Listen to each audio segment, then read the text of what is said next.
Okay, look at all these lovely faces and those still coming on camera. Thank you. My name is Deborah Lindegren, and I'm going to be your maestra of ceremonies today. I will be guiding you along this amazing journey that we're all in for. It's my absolute pleasure to be here and support Helena in this book launch. I'm very excited about it as a woman, of course, and I love to see that we have lots of beautiful women and a few good men too to help us support our cause. Woohoo!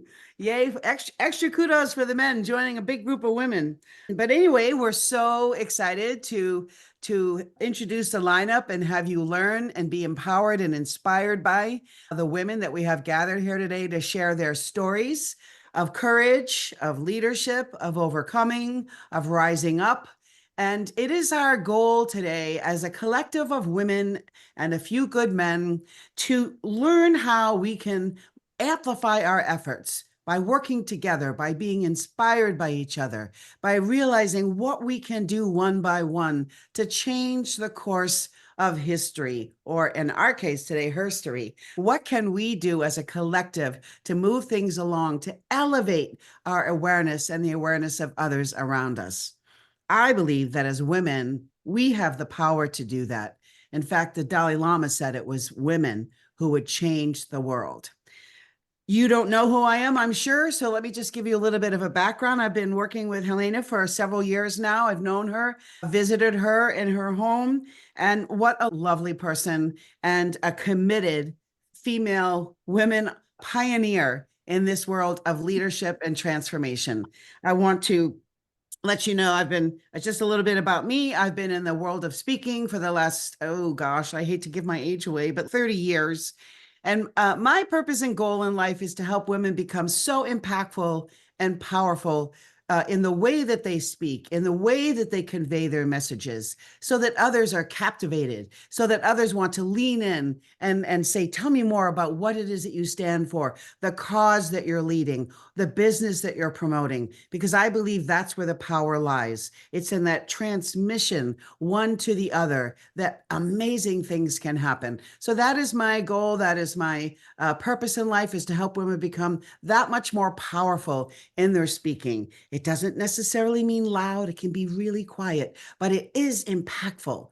And it is a way to resonate in the hearts of others. So that is my lifelong goal. I've been speaking since I was 16. And you could probably do the math if I told you how many years have transpired. Let's just say a lot.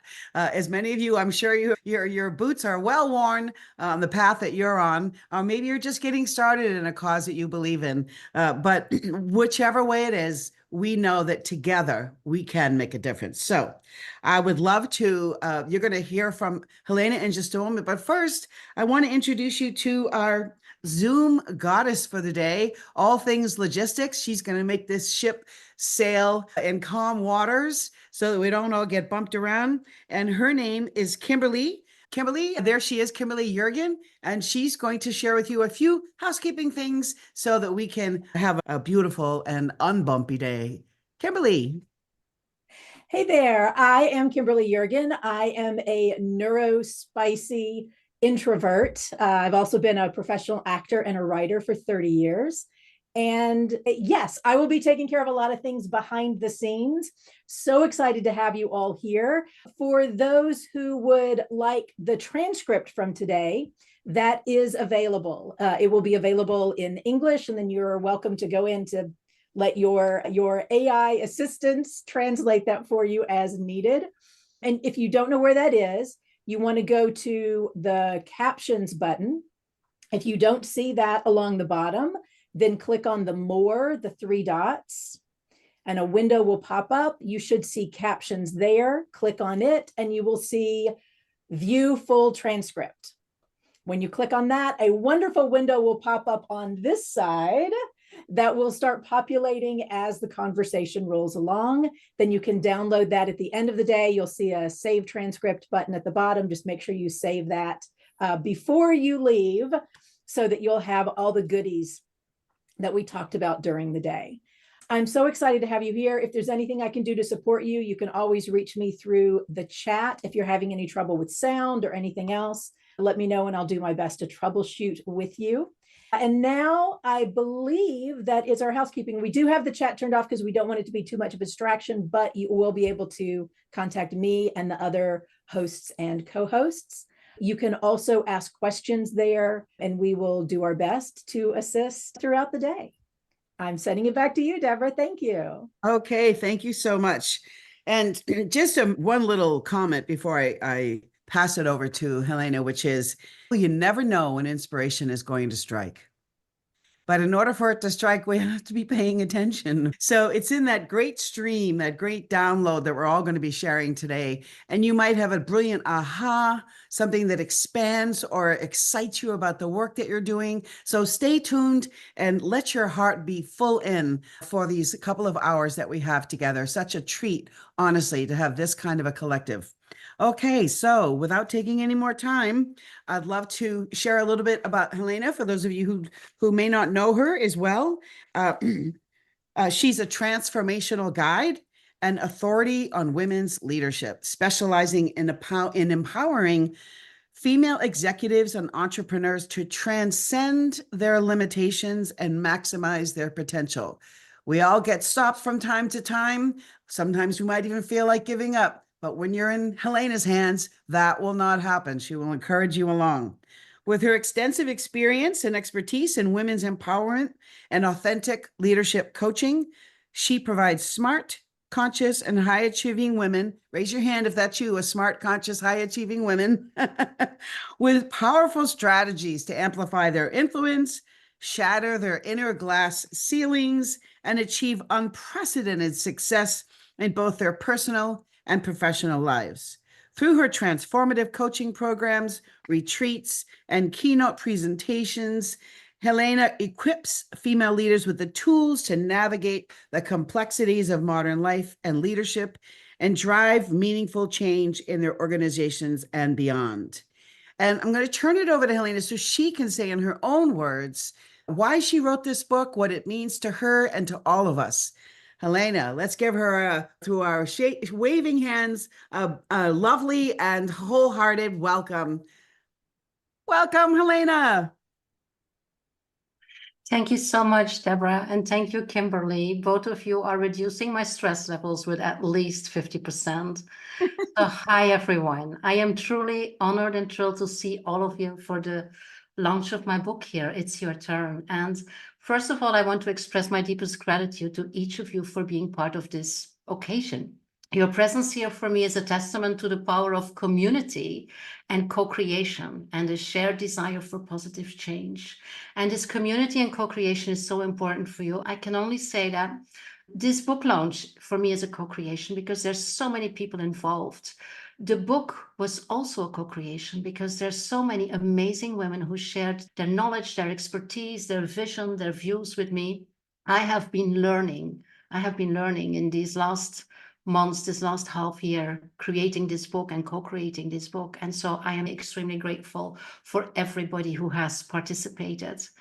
This book does not only represent my journey, my own journey, but it is like the collective experiences and aspirations of countless women who have dared to dream beyond societal constraints.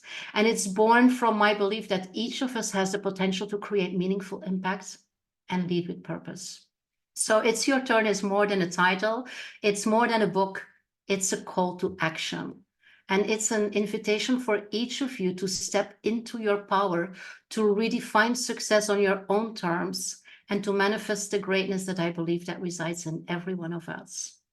And the mission of It's Your Turn has different layers. So please allow me to share with you the key pillars that forms its foundation. First of all, it's the empowerment through self-discovery. This book aims to guide you on a journey of self-exploration, helping you to uncover your unique strengths, your passions, your purpose. And it's about peeling back all these layers of societal expectations to reveal your authentic, beautiful self. Secondly, it is about breaking free from limiting beliefs.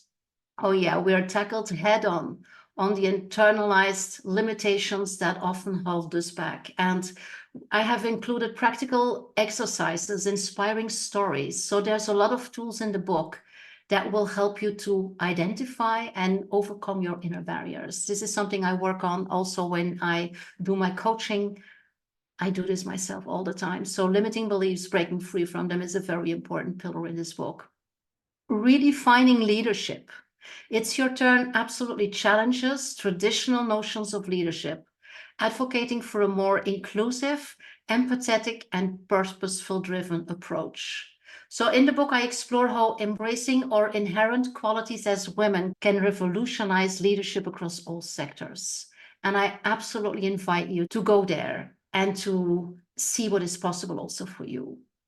Another one is the fostering of collective rise. While personal growth is crucial for all of us, my book emphasizes the importance of lifting others as we rise. It's about creating this ripple effect of empowerment and positive change in our communities and beyond. It's about change the world. Absolutely my mission. And in the book, therefore, I have practical, actionable steps, because theory alone is not enough. It's like reading a book about how to play tennis. So the book is packed with practical strategies, exercises, reflections. There's a 130-page workbook included, downloadable, to help you implement this real change in life. And of course, and some of them are here, I'm so happy to see them. The book is also inspiring through real stories. Throughout the book, you will find stories of remarkable women who have broken barriers and charted their own paths. And the narratives, they don't serve just to inspire, but also to provide tangible examples of what is possible when we dare to step into our power. And then lastly, an important pillar of this book is I want to create a movement. I want to spark a movement. So the book is an open invitation for you to join a community of like-minded individuals committed to personal growth and societal progress. So as we launch It's Your Turn today, my hope is that it will serve as a catalyst for transformation, both personal and collective, and that it will embolden you to write your own scripts, to challenge the status quo, and to create the change that you wish to see in the world.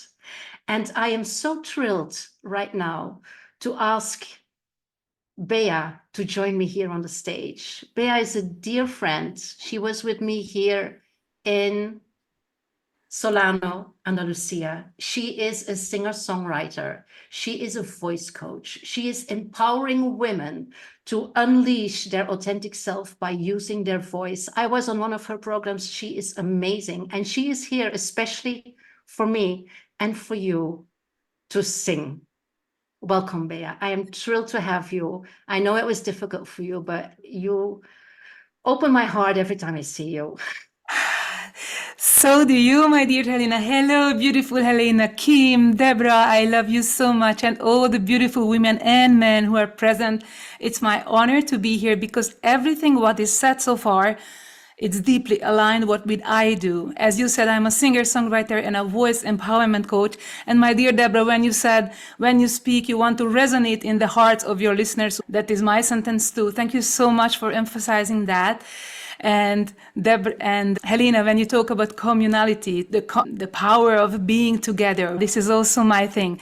So I know it will be a beautiful event for 2 hours. We're gonna do and listen to things. And I'm also very much aligned with what you said, Helena, that you cannot learn things with your head. You have to do it. So my dear people, we're gonna do things. Are you in? Send us a heart if you are in. All of you, send us a heart. Yay! In any ways you can. So here we go. Thank you. Take a deep breath and just let it go. Check in with your body meanwhile. Again, what does this mean to you? It's your turn. What does this sentence mean to you? Again. Beautiful. And here is my favorite present practice. It goes like, I'm Bea and I'm here. So you say your own name, then you state that you're here, and then you make a long sound. Okay, here we go, all of us, here we go. I'm Bea and I'm here.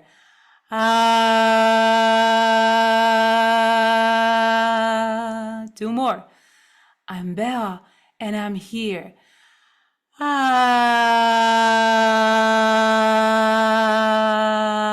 Open your lips, one more.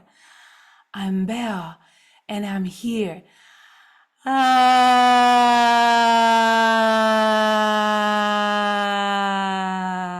my gosh, it feels so good. Imagine an apple in your hands and put it in your mind's eye into your mouth, okay? Put it inside, open, open.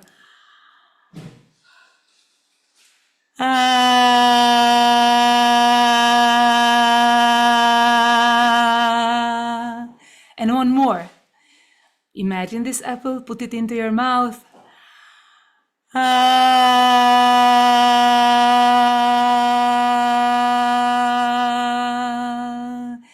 And so now just shake it down, and we are ready to sing a little bit without any other preparation, because I'm sure we can do that. And it goes like, sing my sister, sing, let your voice be heard. What won't kill you will make you strong. So sing, my sister, sing. One more. Sing, my sister, sing. Let your voice be heard. What won't kill you will make you strong. So sing, my sister, sing. One more. Sing, my sister, sing. Let your voice be heard. What won't kill you will make you strong. So sing, my sister, sing. And the last thing I want to say to you is that you are not alone. You can sing along with me. It goes, you are not alone. You are not alone. You are not alone. You are not alone. You are not alone. You are not alone. You are not alone. You are not alone. One last, you are not alone. You are not alone. And it's a great idea to unmute yourself and sing it. Please unmute yourself, all of you. It was by accident, but I love the idea. And up with the hands and say, you are not alone. You are not alone. You are not alone. You are not alone. You are not alone. And imagine that those loving hands just hug you, like if we would be together at Solano, as Helena, beautiful place. One day we're gonna do it again. And imagine that all these energies who are here on Zoom are together. Thank you so much for all of you to show up. And I'm handing back to you, Helena. Thank you so much for everything you do for the world. Wonderful, Bea. I knew you were going to let us sing. This is what you always do. And my heart sings when I see you and when I hear you, when I'm in your company, when I feel your energy. It's amazing how vibrant energy you have, and you also set in a room and in a space. Thank you so much. I know how difficult it was for you to get here, but it's so highly appreciated. Much love. Thank you. Back to Deborah. Oh my gosh.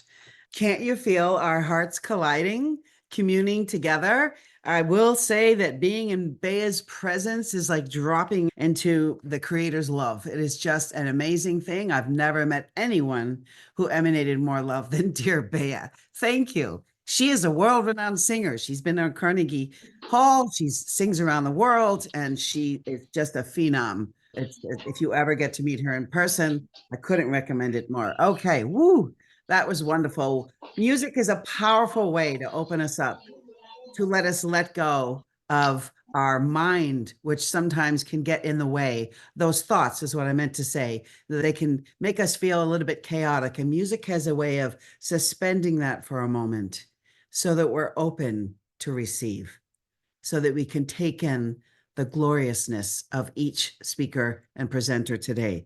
Next up, we have Linda Landon, who is going to share with us what human design reveals about the birth of It's Your Turn, the book. So let me just share with you a few notes about Linda, so you have a little bit of context of what she's going to teach us today. Her passion is guiding couples to fall in love with themselves and deepen their intimate connection. I imagine she knows how to help each of us fall in love with ourselves again, too, because we do tend to sometimes fall into that trap of self-judgment and condemnation and, ooh, no, not a good place to fall. So I'm sure you have expertise in helping us raise up from that as well, and as well as couples. She's a professionally certified ICF coach, which is the International Coach Federation. She's a human design specialist, a deep coaching practitioner, experienced seminar leader and creator of the wellness sexuality practice. Linda has published 2 books, The Power of Pause, Simple Meditations for Complicated Lives, and Ignite Your Vitality Using Human Design. She's a contributing author to the Amazon bestseller, Stop Overworking and Start Overflowing, 25 Ways to Transform Your Life Using Human Design. She's now writing her next book for couples who long to revitalize intimacy and connection. Linda's 3-pillar approach guides clients to know and love themselves using human design, transmit the love they are through their body, which is somatic pleasure practices, and unravel whatever gets in the way of having that full expression. She serves clients in the United States and Europe and lives surrounded by the beautiful Blue Ridge Mountains in North Carolina. Whew. And if you don't know what some of those things are that I just said, Linda's going to share all about it so we can embrace the wonderful message that she has. Linda, I'm turning it over to you. Thank you, Deborah. Can everyone hear me? Yes. I just feel so filled up by Bea. I'm like vibrating, just vibrating. And Deborah, that piece you said, the only way you can love another is by starting with yourself, is loving yourself. And that's what Helena's book is all about. We had a little conversation and we decided it would be really fun if I shared the birth chart, the human design chart for the birth of the book, It's Your Turn. So I run human design charts for individuals and couples, and it's part of what I do in my practice. And human design is this energy assessment technology that reveals who you authentically were born to be. It's like a blueprint for your life, and it shows you how to live that and undo any conditioning that keeps you from living in that way. And it integrates these incredible traditions, astrology, the chakras, the I Ching, the Kabbalah, and quantum physics. So I'm going to screen share a chart of It's Your Turn. And then I will point to, just give you some flavors of what this chart is revealing about the birth of this amazing book. And as I do this, I invite all of you to just sit with what I'm offering and see if any of it resonates. And Helena, at some points, I may actually ask you how that lands for you as the author. How's that sound? Okay, let's see if I can screen share this. Hold on. I'm a little nervous. It says, well, stop others' computers, sound share. Do I want to continue? Is that okay? Okay. Kimberly says, go for it. So here we go. Can you see? And if it doesn't make any sense, it doesn't matter. This is a chart representation of It's Your Turn. Everybody see it? No. Oh, for some reason, I'm not seeing it. Anyone not see it? I'm seeing it. Okay, let's keep going. It looks like We'll go some hope do. for the best. Yeah, it looks like some do and some don't. Yeah, so anyway, if you don't see it, it doesn't matter. I like to see it because the chart is talking to me as I'm talking to you. We're having a conversation. So there are so many layers to this, and I'm going to just give you a few. First of all, just to say, this is called the body graph, and these shapes represent centers or chakras: head center, throat, heart, solar plexus, root, and so on. When I look at this chart, the first thing I know is that this book is what we call an emotional manifester. This book is here to inform the readers, all of you, how to initiate and ignite yourselves by doing your inner work so you can step into your leadership as women. That's what this book is about. It's to inform you how to do that. And it's up to you as the reader to embrace the book and work with it in the way that best suits you. And ideally, you follow your own personal type, strategy, and human design authority to really make the best use of this incredible book. By the way, I just want you to know I did not read the book ahead of time because I wanted to be a clear slate when I offered this. I go back and read it afterwards. So this is all just what the chart's telling me. The next thing I want to do, and I am going to read this, is reveal to you what this chart says, and I'm pointing to this section up here. These are planets and what we call gates. Don't worry about what that means. But this top area reveals what the life purpose is of this book. And this is what I see.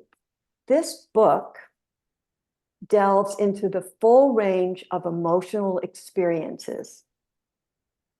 It carries the light that has been emanating it since its birth. And today is its birth. So it's just this light being, just shining light out into the world.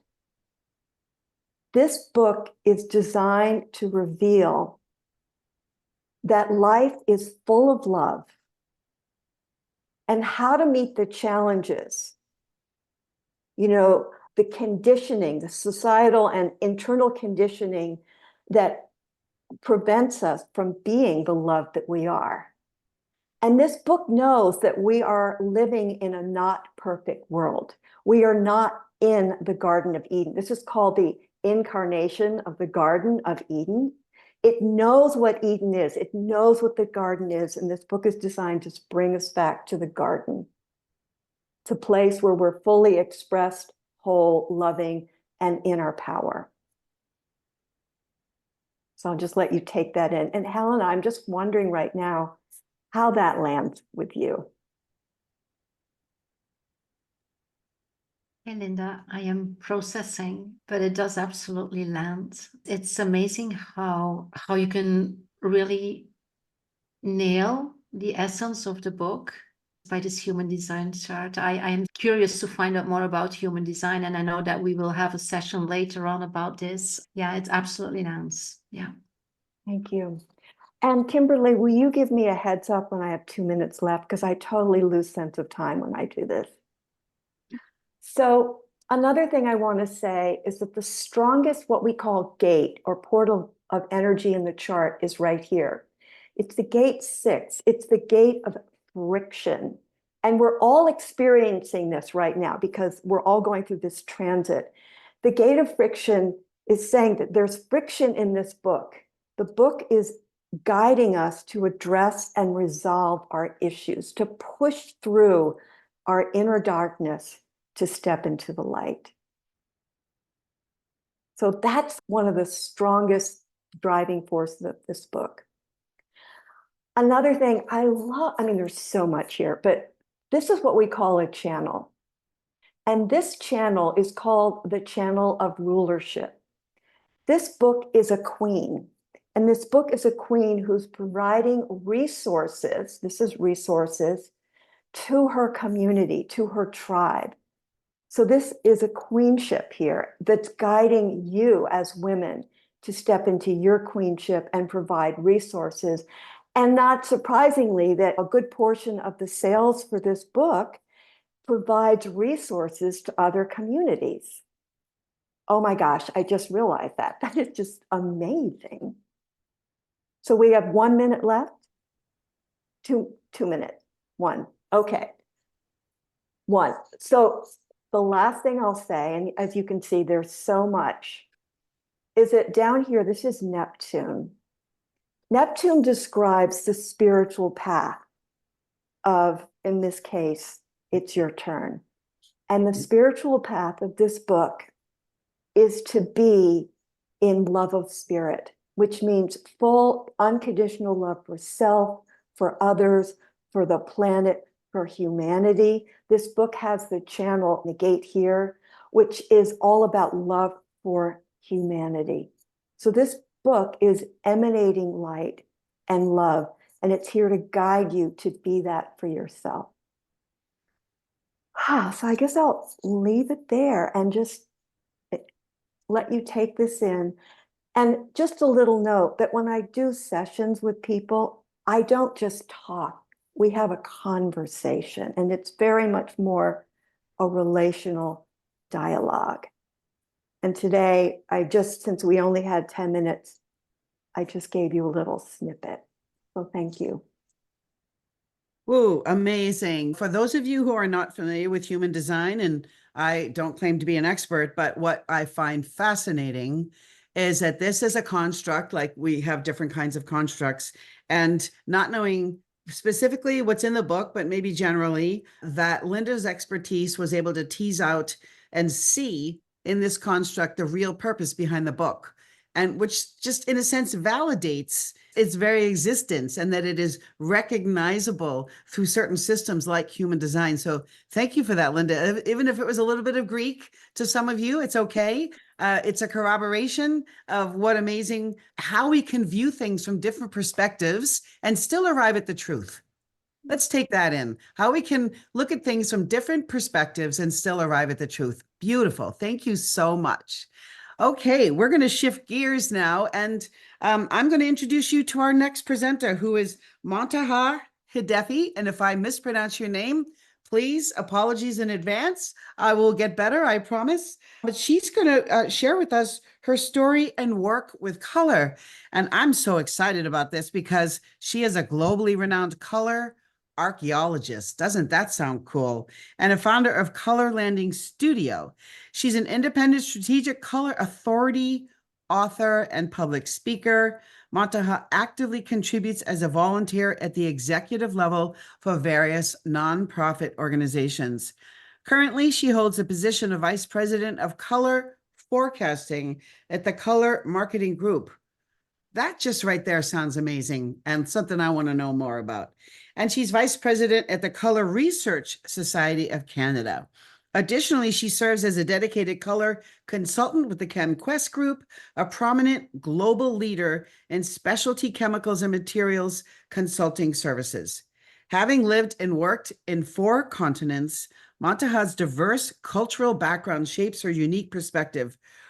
And we were just talking about perspectives and how we have different ones that arrive at the truth, right? Her international influence extends to speaking engagements at renowned events and the authorship of 3 memoirs and numerous articles, including her most recent, Giving Voice to My Silence.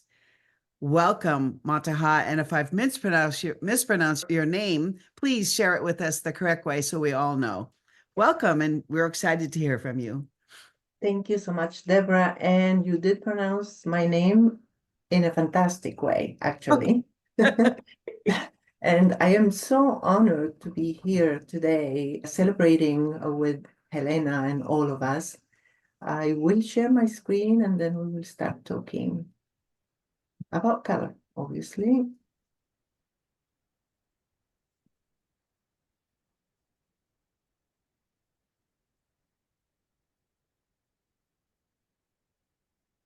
All right.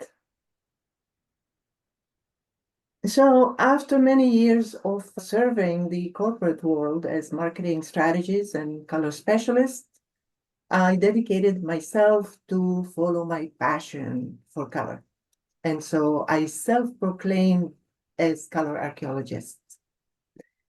My consultancy work entails researching the use of color and how it reflects or refracts our human experiences through history, past, present, and future.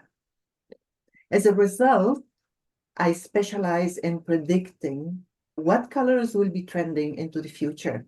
So companies that use my services, they use it to conceptualize their future colors.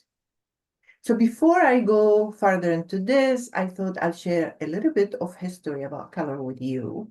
So since the beginning of times, humans use color for communication. And so initially, it was used to depict the surroundings and the cultural symbols as we see on the screen.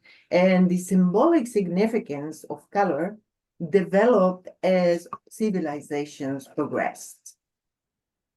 Now, during the Renaissance, there was a heightened interest in color theory.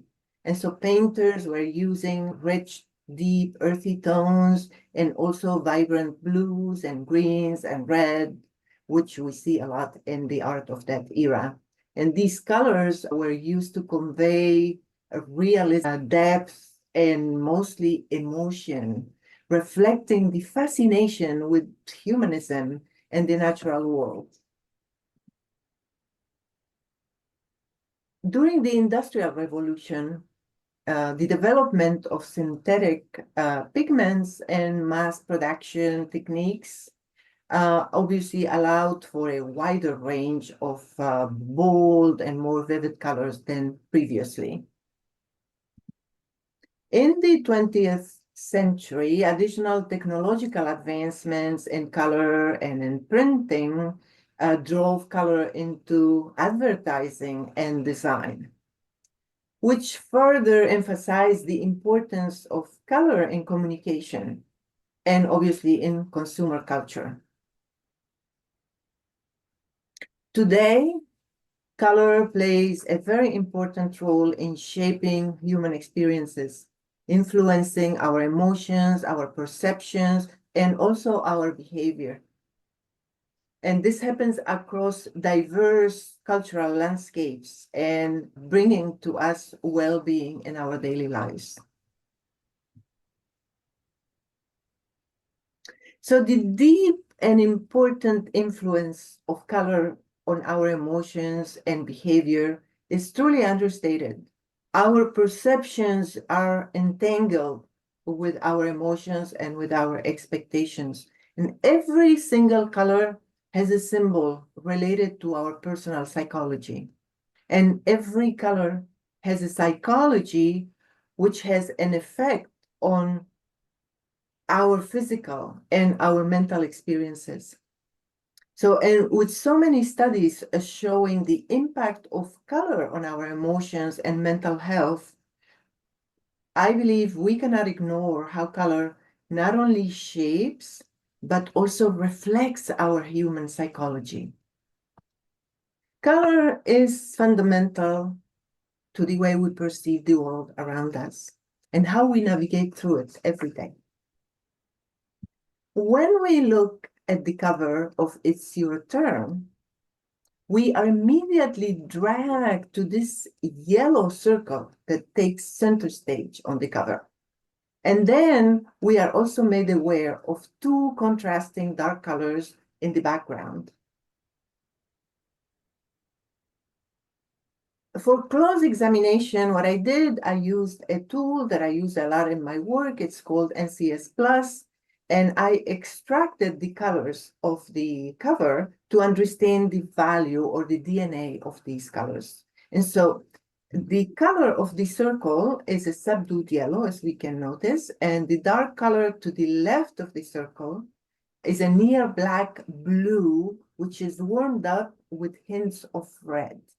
And the second dark color to the right is a rich green with blue undertones. Now, in addition to the near black blue, we also find other nuances of blue on the cover. And blue is the color of the seas and the skies, and it's known to instill introspection and calmness. It's a contemplative color, and it leads to inner reflection usually.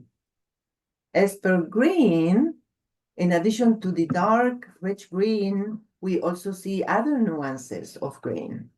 And green has a metamorphic power. It's the color of nature and growth.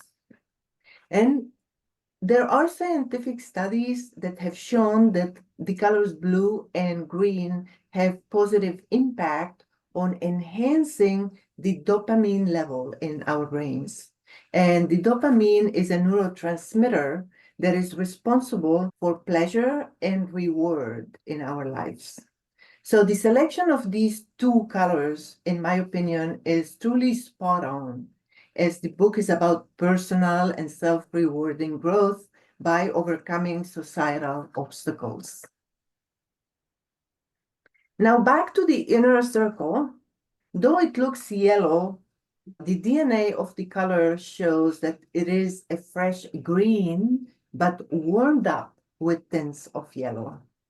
And it's a blend of freshness and warmth.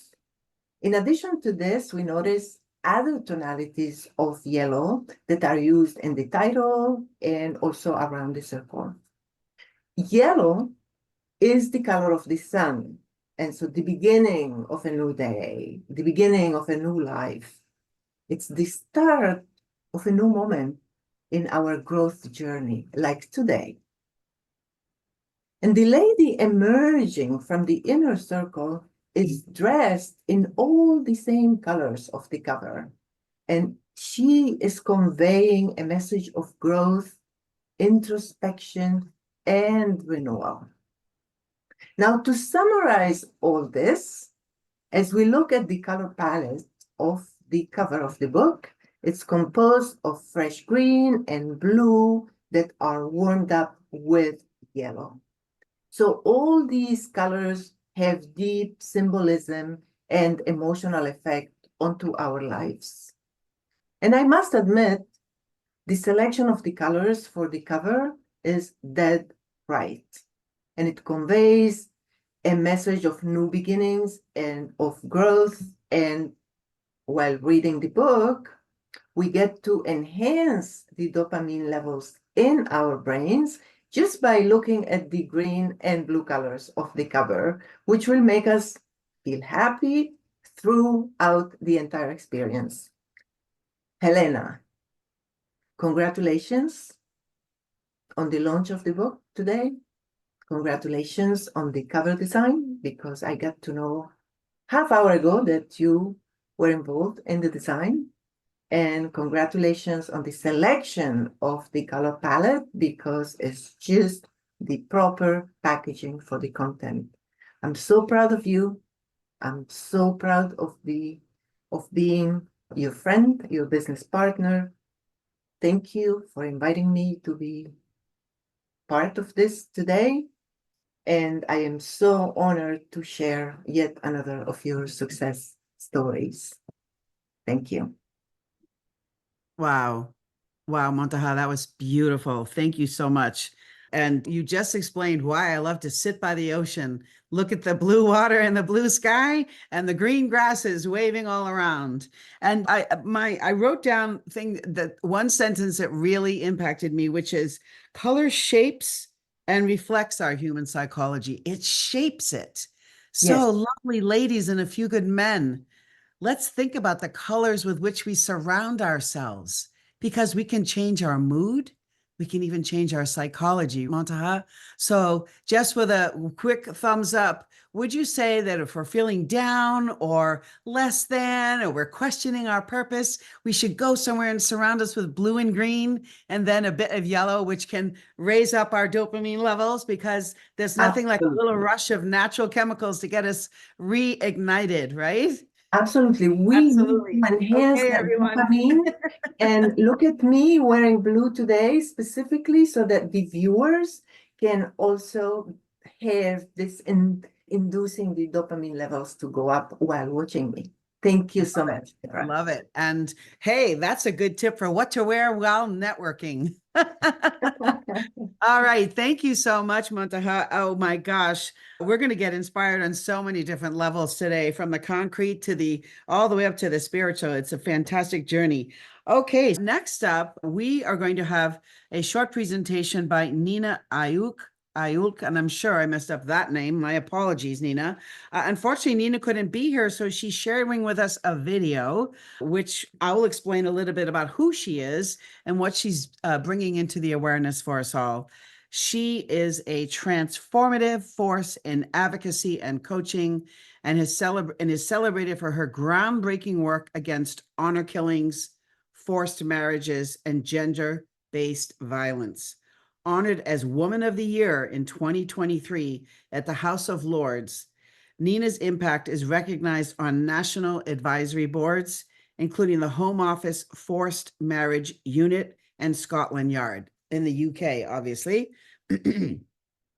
A distinguished member of the Freemen to the City of London and the Royal Society of Arts, she earned the 2024 True Honor Award. As the founder of London's Life Coach, Nina empowers UFC fighters, elite athletes, and C-suite professionals to enhance their performance and resilience through mindset coaching. She's probably going to add color now. She also advises large organizations on cultural intelligence and gender-based discrimination. A TEDx speaker, best-selling author, and co-founder of the nonprofit End Honor Killings, Nina is dedicated to creating safer, more inclusive environments worldwide, rescuing women and girls from forced marriages and honor-related violence. Wow, what a dedicated purpose. Okay, let's go ahead and play that video from Nina and learn what her work is all about. I want you to imagine Are you doing that, you've Kimberly? been beaten in a deliberate, deadly attack, and that your arm and jaw have been badly broken. And as a feeble young woman, Did we lose Kimberly? you're paralyzed with the pain. She's here somewhere. And you collapse, only to be savagely stamped upon by two grown men breaking the bones in your hip. Despite the warmth of your blood trickling down your face, you are cold, so cold with fear, and your hope is as broken as your bones. Can you imagine that? Can you imagine that for you, or your daughter, your sister, or even your own mother? Can you imagine that? That was me. In 1991, left for dead, broken and bruised in the United Kingdom. Now I stand here in 2021, disowned by my family, without fear, without hatred or anger, healed, and very determined to make a change. I am Nina Demuynck. I was born and raised in the United Kingdom. All right, is Kimberly ready to play the video? And escaped an honor killing at the age of 21. Did you guys hear my introduction of Nina? Did you hear? At 17, no, I'd you didn't. had an Yes, some arranged say yes. marriage. Okay. I suffered Oh, my apologies. Okay. You're welcome. from mental abuse, physical abuse, and sexual abuse. And at the age of 21, I escaped back to my parents, only to be met with furious fists as I had dishonored my father and family. I had left an arranged marriage and brought shame. Do you think I pressed charges? Would you? In my culture, we're born to honor and respect our parents. We're not allowed to speak out. It is a taboo. And as women and girls, we live in fear. Honor killings are rarely reported as the victims do not survive, but honor killings are happening all over the world. Do you know what an honor killing is?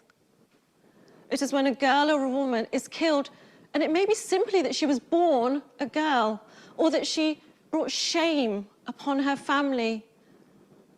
As within the community, respect is gained and maintained by doing things to do with honor. To retain honor, blood must be shed. Honor killings happen every day of every year and every month there is an honor killing happening.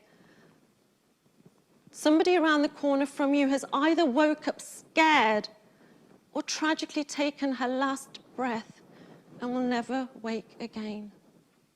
People think honor killings are happening far away, but that is not the case.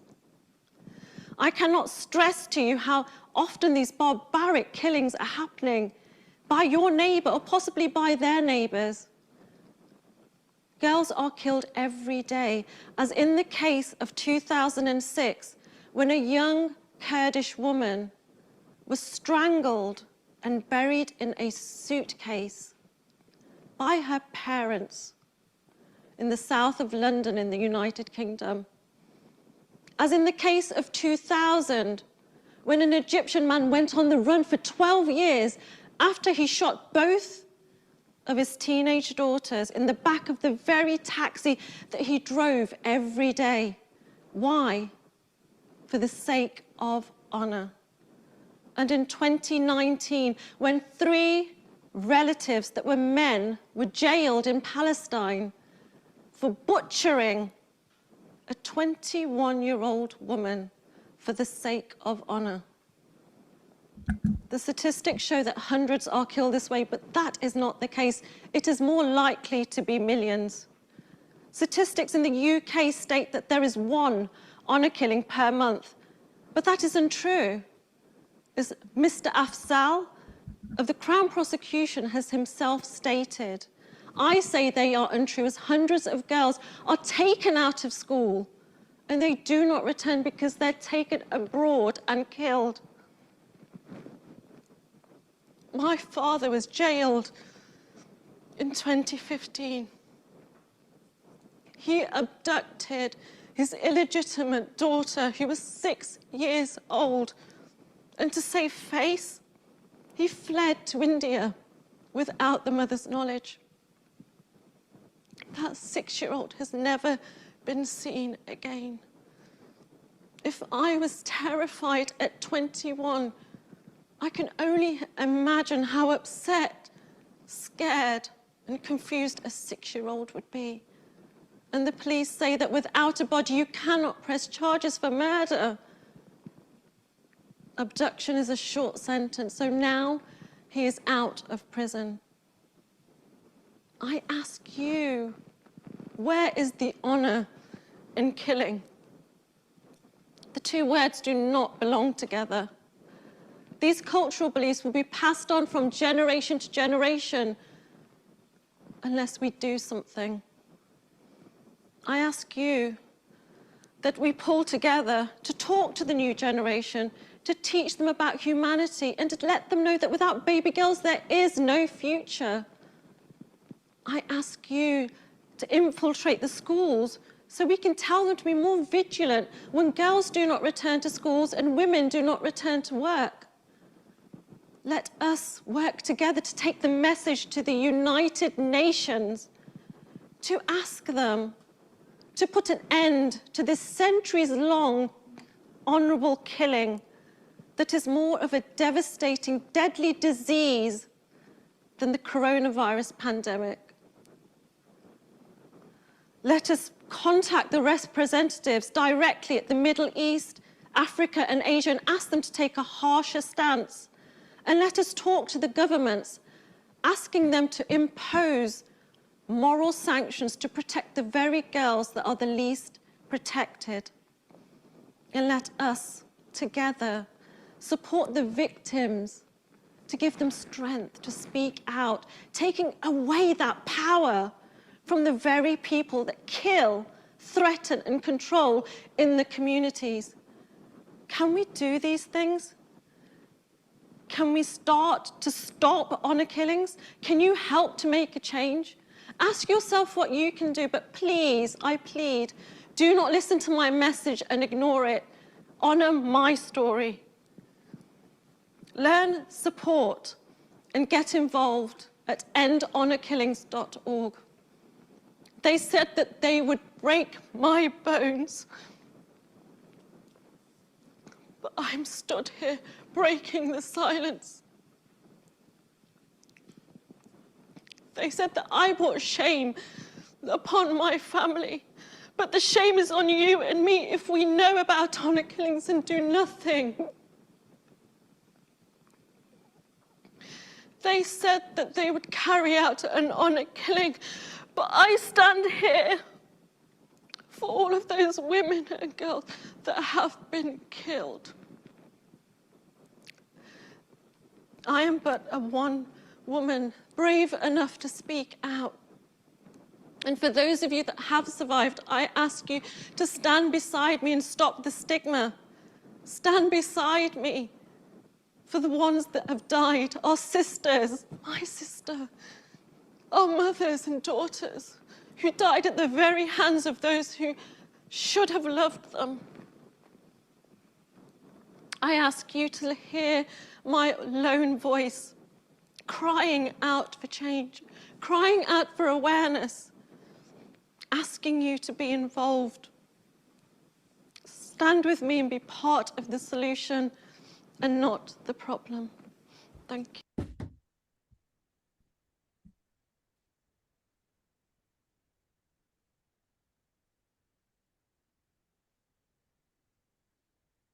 And Deborah, you're back. I know. That is it. Whew.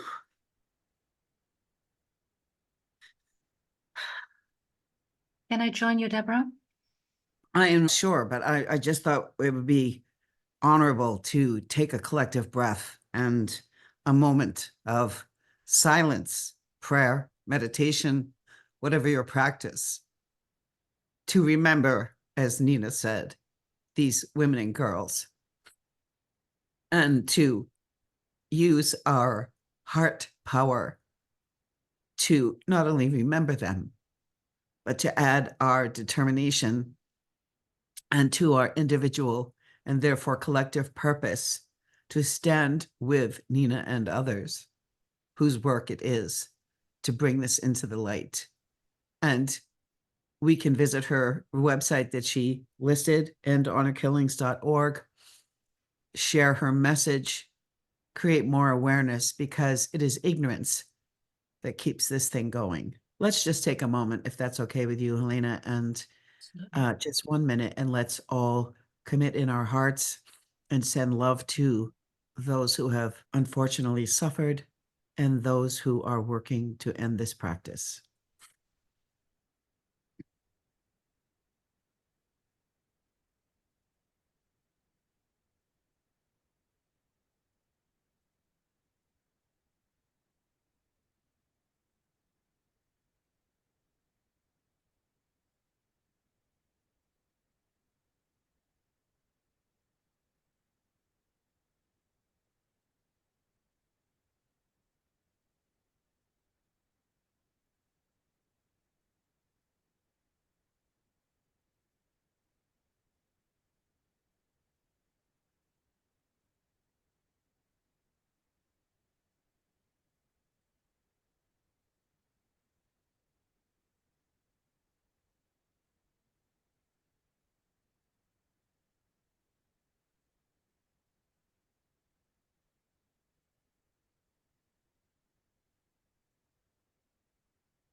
Thank you, everyone. Did you want to add something there, Helena, or shall we continue? Yes. Okay. I would like to add that I wanted to bring this story into the lounge because although we are celebrating, not every person has a possibility to celebrate or has a reason to celebrate. And I was introduced to Nina by somebody, and when I started watching her stories, I was heartbroken because she has lived this story and she has rised out of it, and she has developed such a strength and an activity as an activist to do things beyond her own success, beyond her own goals. And so I agreed with Nina, and it's a real pity she cannot be here, but her son is in the hospital very unexpectedly. I agreed with Nina that 2/3 of the revenues of the book, that all the books that I sell in September will go to her foundation to stop honor killing. So Kimberly, if you could please load the slides, because the book is available right now as an ebook on all distributor platforms, but it's mainly also available on Apple and Amazon. And so I invite you to order the book. It's a very small investment for a very big return. Not only will you have an instrument, a guide to make changes in your life, not only with the book, but also with the workbook and with everything that we will provide around that. Because as I said, this is a lot more than a book, but also you will support the causes of women who have basically done what the book is writing about, who have overcome whatever hurdles are a lot more difficult than what we can imagine, and yet are standing there like she was standing there in this TEDx talk, and basically dedicate their life to save other people. For Nina, to save girls from being abducted to be married at age of 12, 13, for being killed in the name of honor. So 2/3 of all the revenues of the book are going to Nina's foundation. So you can support that if you want. Of course, you can support in other ways, because there will be a replay of this. There's a recording of this event, and there will be a replay sent out, and all the information will be in that message as well. If you cannot open the QR codes, then you can just go to the book website. It's yourturnthebook.com. Very simple. It's yourturnthebook.com, where you also have the possibility to buy the book. So I absolutely invite you to do that. It's not for me, at least not the next couple of weeks. It's for Nina and for the children, the girls that are sent to marry or killed. Sometimes you ask yourself, what is worse? And just support her. Thank you so much. Absolutely. Okay. Whew. A beautiful way to get involved from the comfort of our homes, realizing that many women and girls don't have that comfort. Okay, so let's move on. Let me say, though, our wonderful Zoom goddess, that I think I had a little snafu last time and myself could not see the video. If there's anyone else who could not see the video, I was muted. I don't know if you heard my introduction, but I'm going to invite you, Kimberly, and just to make everyone else aware that if something is going off the rails, to let me know so we can correct it as soon as possible. Is there anything people need to do in order to be able to see the video or the slides like me? I think I might have had the wrong setting on, for example. A replay will be shared so that folks will be able to see anything that they missed during today's launch. And for now, in our view in the upper right-hand corner, we should select what? What is the best Speaker. speaker? Okay. And then we should be able to see slides and whatever automatically. Okay, thank you so much. We're going to move on now to our next presenter, Jadelle Leysen. And I'm please invite you to correct my pronunciation once again. Jadelle, am I even close? Probably not. What, It's Goedele. oh, I was so far off. Hudala. Okay, It's I will fine. practice.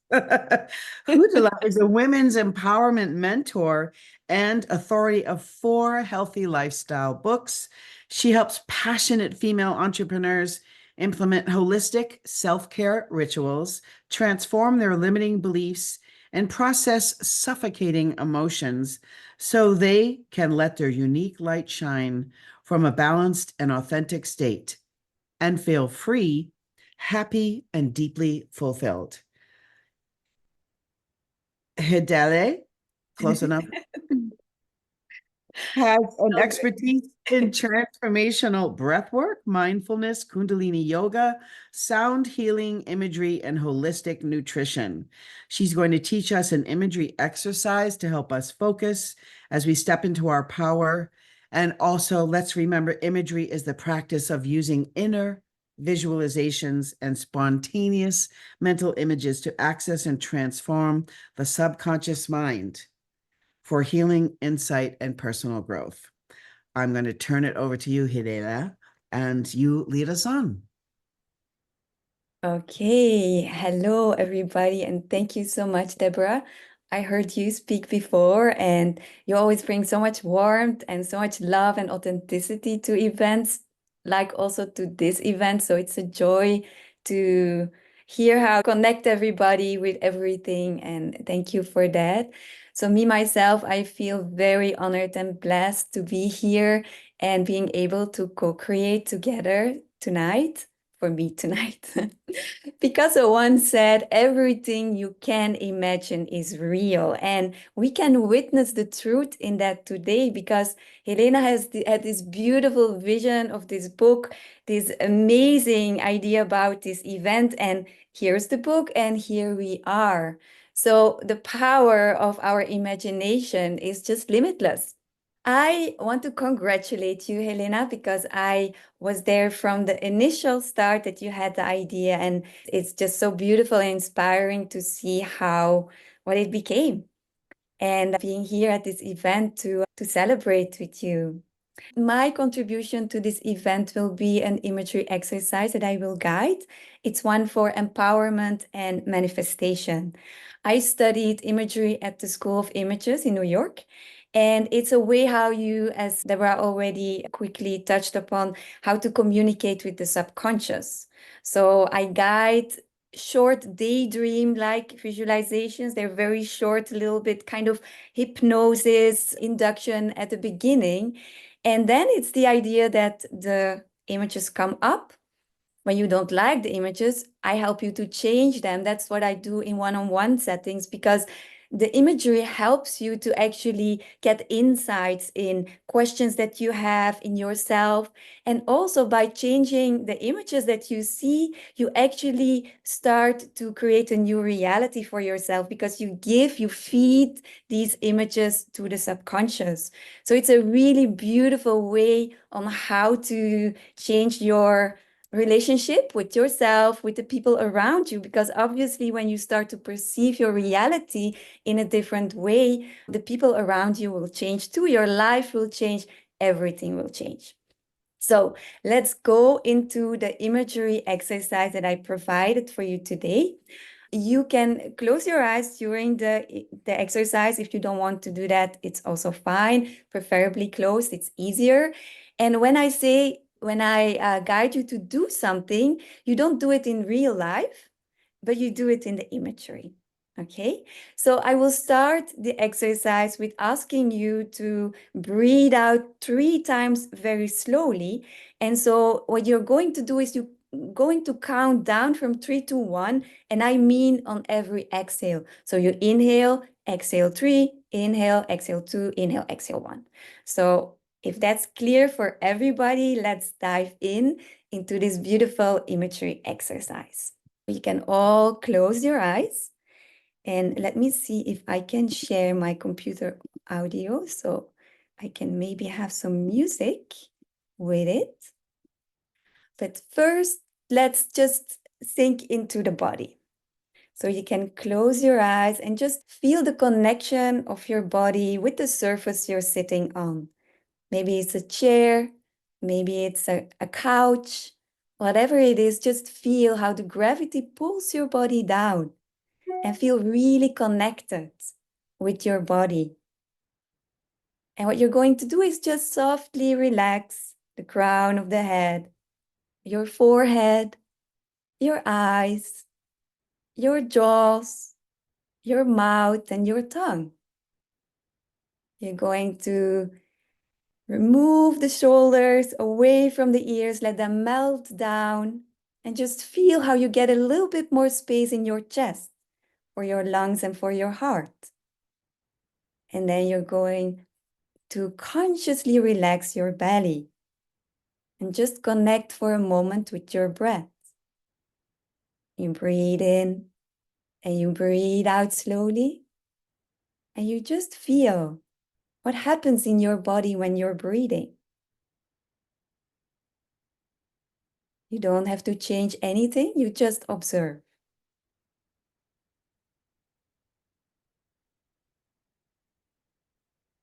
And then let's start with the exercise.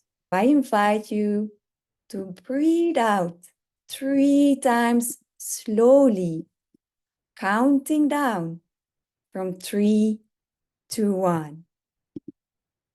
Seeing the numbers in front of you and seeing the 1 as tall, clear, and bright. Imagine you are in a meadow on a sunny, bright day, and you see the sun above you or to your right. Breathe out and lift your hands up towards the sun. Feel your arms elongating and elongating, your heart's getting closer, your hands getting closer and closer to the sun, and getting warmer and then turning to light. When your hands have turned to light, catch the sun and pull it down to you. Put it in your solar plexus, which is right underneath the rib cage, in the middle of your rib cage. Put the sun in your solar plexus and see it igniting the sun in your body, which is the solar plexus. And once the sun in your body is ignited, put the real sun back into the sky. Breathe out and look back down and see that the sun in your body is shining out, like the sun in the sky, sending its rays out into the world. And as it's shining out into the world, it's opening you up to others, sending rays of light to touch other people. So that if you want to send love, if you want to send encouragement, support, if you want to send loving kindness, send the light out to touch the people that you want to help, the people that you love, the people that you want to be connected to. So you see the light shining on and them smiling at you. See that the light is shining out of you like a great wheel of light, shining in all directions, 360 degrees around your body. See it and feel it. Feel how that feels to radiate out your pure power from that power center, from that solar plexus into the world. And to connect with everybody here. And everybody who will read the book and who will be touched by it. And when you saw that and when you felt that, breathe out and slowly open your eyes.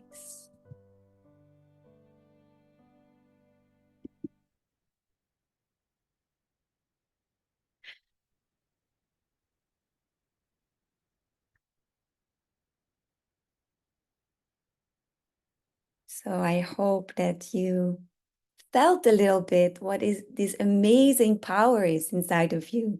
The amazing power to touch other people, to be connected with other people. We all have it inside of us. And it's just a matter of shining it out and letting it all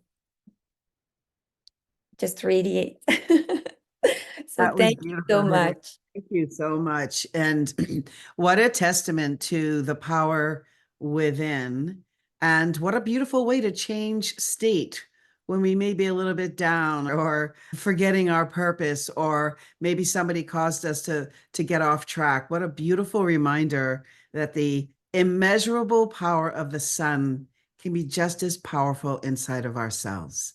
And Exactly. I can imagine that as we continue that practice day after day, we build our own furnace of immeasurable light and power, and to amplify all that we're doing when we share with others, yeah. right? It's Yes. definitely an amplifier, and it's very interesting because when you do this exercise regularly, it becomes an image that you just carry with you whenever you go. When you wake up in the morning, you don't even have to do the whole thing. If you just see it, then the body responds, the subconscious responds. So it's very powerful, yes. Beautiful. And we'll all have it on the replay so it can become second nature. Absolutely. What a beautiful way to ground ourselves, to open ourselves. So thank you so much on that. Okay, moving on. We have someone up next who's going to share a poem with us called Sacred Circles. Her name is Pamela Thompson, and let me tell you a little bit about her.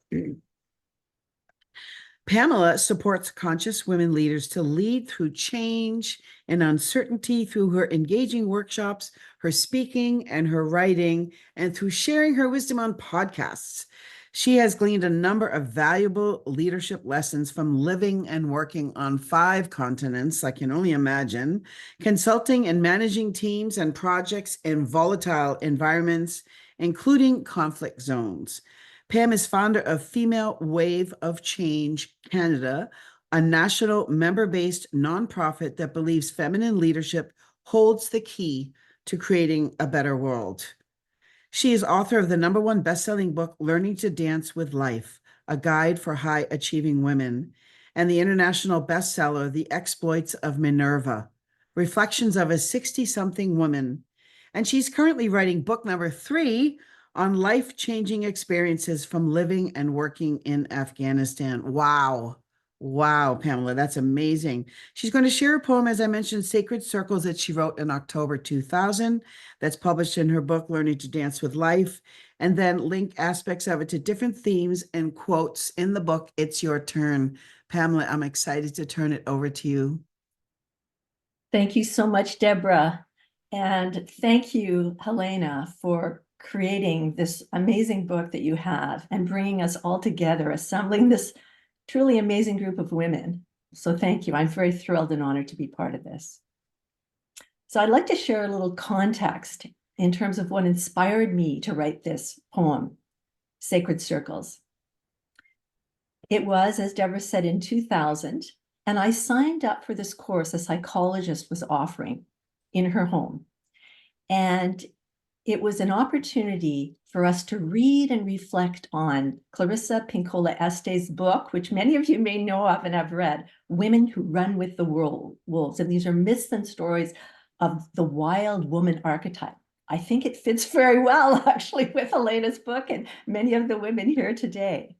What happened was I came back from the first meeting and gathering, and we had to walk up this sort of windy staircase into this turret of this woman's house.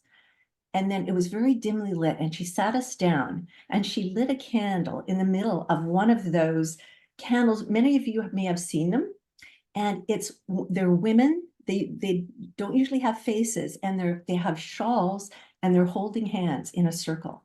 And she lit that candle, and I came home after that first evening, and I was inspired to write this poem. Sacred Circles. We are all women connected through the ages, from hunters and gatherers to queens and ladies in waiting. Despite our different origins and surroundings, we all endure similar pain, anxiety, and joy. Nurturing is what we're known for, caring for the sick, the wounded, the children, tireless in our cause to improve the lot of humankind. Sitting in a circle with others, our hands clasped, I feel the energy of powerful women throughout the ages. I feel their warm blood pulsing through my veins. The time has come to right the wrongs. The time has come for women to unite and be catalysts for peace. No longer can their voices be hushed, can our voices be hushed. The time for action has come. Our feminine qualities of intuition, warmth, and sensitivity enable us to intervene in areas of conflict, to lead the way towards our vision of a nurturing and caring world, a world with love, land, and opportunity for everyone. Women in sacred circles have for centuries felt the energy and interconnection among themselves. Now more than ever, we need the courage to rise up, to take action towards making the world a better place for our families, friends, neighbors, and future generations. Will you accept the challenge? Now, how does this poem link to phrases or reflect to key themes in Helena's book? It's your turn. Both the poem and Helena's book acknowledge women's power, compassion, and brilliance and courage, and encourage them to step into their power and co-create a better world. At the outset of her book, Helena states, "I am driven by a burning desire to make a difference and empower others." Later, she says, "Step into your identity as a courageous, empowering feminine leader." Another quote, "The path ahead can be challenging, requiring continuous nurturing of resilience, purpose, and community. Inner growth is necessary to navigate uncertain times. To guide you in radiating your brilliance without succumbing to burnout." And interestingly, my first book, Learning to Dance with Life, came out of me burning out. And I have 7 keys in that book that are very relevant, again, to Helena's work in her book. And then finally, together we can shape a future where leadership is inclusive, compassionate, and driven by a shared vision of a better world for all. So I feel like there's an incredible connection to Helena's work today. And when I wrote this poem in 24 years ago, which is quite something. If I have a moment, I'm going to share something else because my poem is short and also link it to Helena's work. Helena's book talks about the importance of learning from the inside out and also listening to and trusting in your body's wisdom. And so while I was sitting here, I'm listening and trusting in my body's wisdom. So I decided to share this vision as well from my book that I wrote in it would have been 2014 that I wrote it. "I see a world free of war and violence, one where all cultures and religions are accepted, where all people are respected and treated with respect, where people live together in communities that model the values of contribution, collaboration, caring, and connection, where people are truly connected with who they are and the gifts they have to share, where creativity is valued and everyone knows how to tap into and express their creative side, where people have the courage to reach out for support when they need it. I see a world where people trust their bodies, value their own wisdom, and know when and how to say no. One that believes in the power of groups and synergy, that the whole is greater than the sum of the parts, a world where women and men stand together as partners." So I welcome if we have time for Helena to share anything related to this that I've just shared.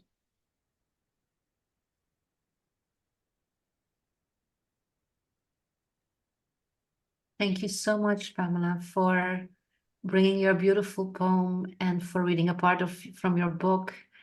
I think it's so obvious that we are on a similar mission. We all have our way to manifest it. We all have a way to talk about it. And it is so powerful that we can do all of this together here in this gathering. I just love it. You mentioned the term queen, and it has been mentioned before. And it's not funny, but it's so remarkable because I'm doing a program with Hudula. And every morning, my intention is to go through the day like a queen. And in a couple of minutes, we will have my dear friend Dion. And she is also talking about her queendom. And I think it is so important to be aware as women, to have an avatar when we are in our power. And my avatar for when I'm really stepping into my power is queendom. And it is about ruling the world, not in the traditional terminology of ruling. It is in the, like you already said, Pamela, in the inclusive, empathetic, loving way. I think we can all together be queens and rule the world in a completely different way to avoid all these women and children suffering. Thank you so much, Pamela. Thank you for the opportunity. Whew, beautiful. Thank you both. Yes, we all have a queendom. It is our area of purpose and expertise and what we have in our hearts that's calling us forward, calling us up to manifest our gifts, to share them with the world, to step into the spotlight, to be unapologetic, to surrender the fears that might hold us back or make us play small. When we step out, we are stepping into our queendom, right? We are claiming that, yes, I have a right to speak, to have a purpose, to share it, to empower and embolden others to also rise up. So to me, that's the definition of being the queen in your queendom, is owning it, representing it, and doing it, right? And not holding back and not apologizing. Thank you, Pamela, so very much. Okay, to keep things moving, we're moving on to our next presentation. And it's going to be by video, and I will introduce the lovely Masami Sato, who was born in Japan, but her desire to expand her horizons took her on a global journey. She became deeply concerned about the inequalities and other challenges that existed in the world. Since then, she has endeavored to create real win connections across all cultures, people, and organizations to realize a different world. Masami has been a serial entrepreneur since 2001, starting and running several commercial enterprises, all aiming to transform the way businesses are operated today.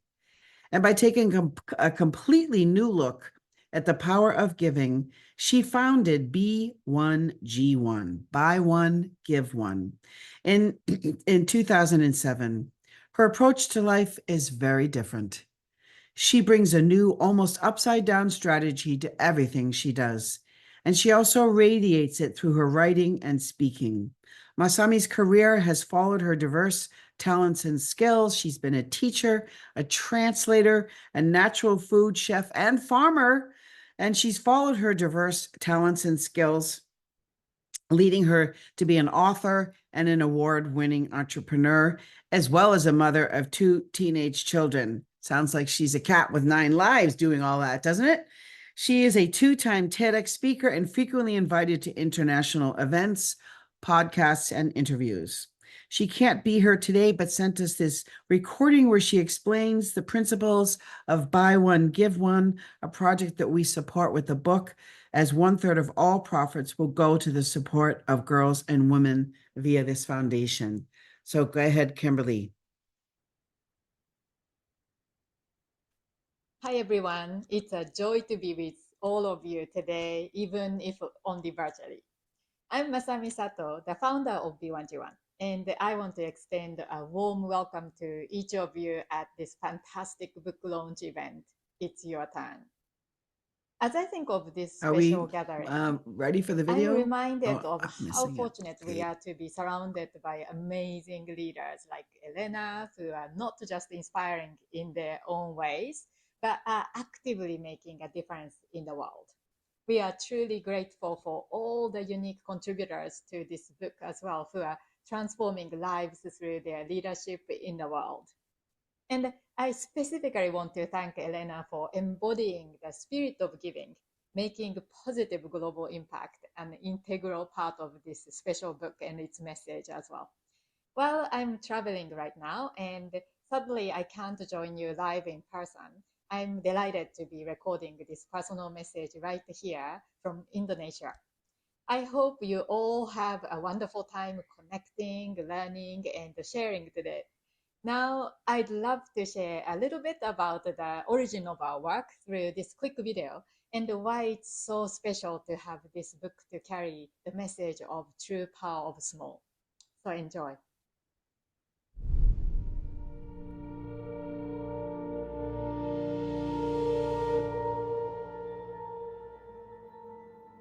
Hello, I'm Masami Sato, the founder of B1G1.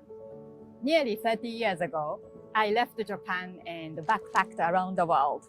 It was quite an adventure. I couldn't speak any of the local languages, and I had very limited savings. I quickly realized that although we are all different, we had so much in common. So many people helped me so much along the way.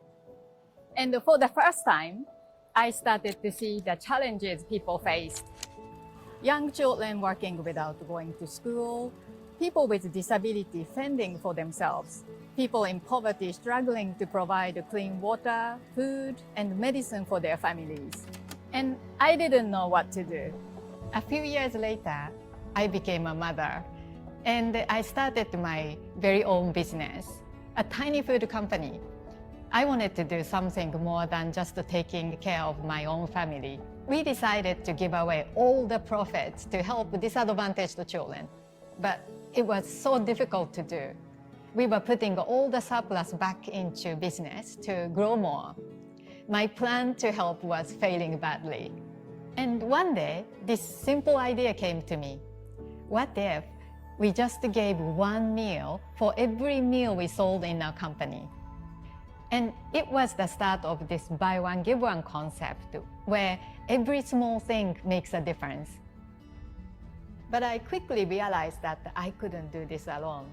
We had to create strong systems and great processes in order to build a growing, sustainable movement. We called it B1G1.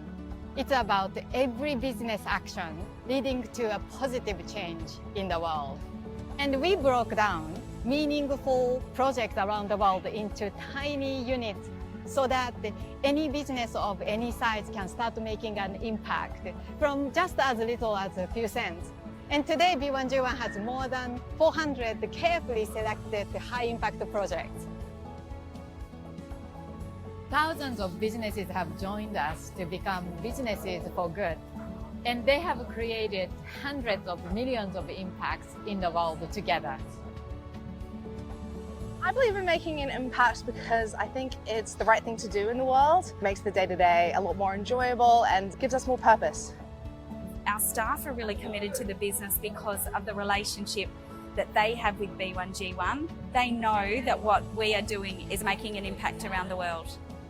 With B1G1, not only do we say what we're doing, but now we're here seeing what actually happens and the impact it makes and how much something small can actually make a really big difference in someone's life, someone's family, and a local community.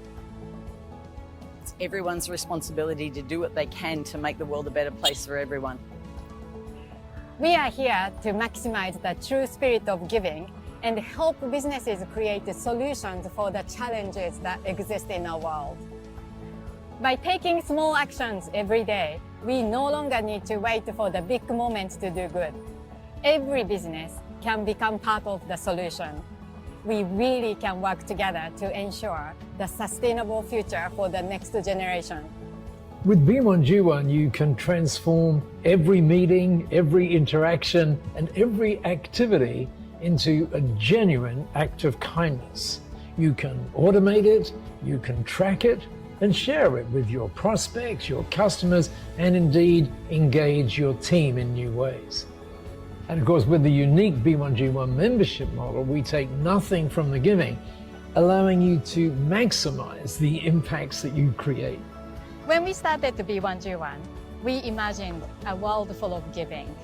And we are so grateful for your generosity. With millions of impacts being created each and every day, this is no longer just an imagination. Now, every business has the power to make a real difference for good.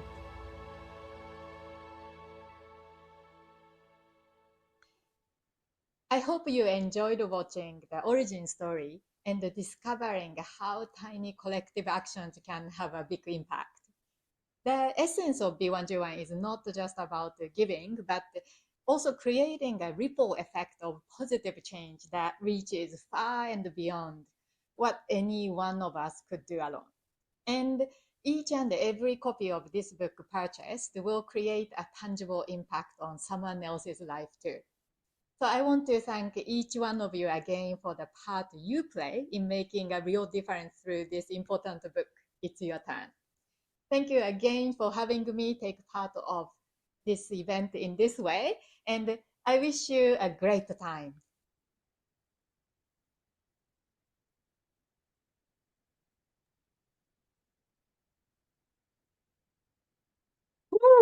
Wow. So happy to learn about buy one, give one. That's amazing. So I'm going to turn it over to you, Helena, because I think you have some comments here too. And if you are having any challenges, by the way, I got a private message. Go ahead and private message Kimberly, and she can help you sort that out if you're having difficulties hearing or seeing. Okay, Helena, over to you. Thank you, Deborah. Isn't she amazing, Masami? She is one of the women also that are interviewed in the book. So you will be able to read and also watch the video on the It's Your Turn, the book website about her story. And I just love her project. I am working with Buy One, Give One for many years now. Actually, every time I sell a program, whatever program it is, a part of it goes to Buy One, Give One. I am supporting women in Kenya with a 10-day business education and microcredits, because I do believe that there's a lot of women who are underprivileged, underrepresented, and that can make a tremendous impact in their communities, in their families. And this way, with really small little things, small little actions, we can absolutely also help in that way. And that's why I have this arrangement with Masami. And Kimberly, can you pull up the slides again? We're going to do a little bit sales. I have the arrangement with Masami that every version of this book, the ebook that is now available, the print that will be available like in, I think, 10 days something, we will keep you informed, and the audiobook that will be produced at the end of this year. And the workbook that I've been making, because the idea was to be able to download it, but I can say this, I just love it. It's so beautiful that I decided also to publish it in print. So every book that I'm selling on the It's Your Turn for the rest of the life of It's Your Turn, so that's forever, 33% will go to Buy One, Give One, because I truly believe that this is an opportunity for us also to walk the talk, an opportunity for me to walk the talk and to include causes that go beyond me and my success and my interests in order to contribute to a better world. And there might be different projects that we support, but it will be every time it will be the support and the empowerment of girls and women. And B1G1 has a lot of projects going on. If you are interested also to see how you can implement it or integrate it in your life, in your business, then just check their website, b1g1.com, and you will be amazed. Thank you so much. Deborah, back to you. Okay, let me just say this as I'm reflecting here, Helena. It's a beautiful thing that profits are going to this organization. And I want to say too that I would encourage you, all of us here, to think about a woman who may be uncertain about stepping out, who may not know like how to take the next step. Her vision may be fuzzy or unclear, and you notice her hesitating, but you recognize her brilliance and her ability to make a difference in her own way. Why not buy a book for her? Because this is a practicum, this book, honing your purpose, refining your vision, having ultimate clarity, knowing your next steps and how to take them.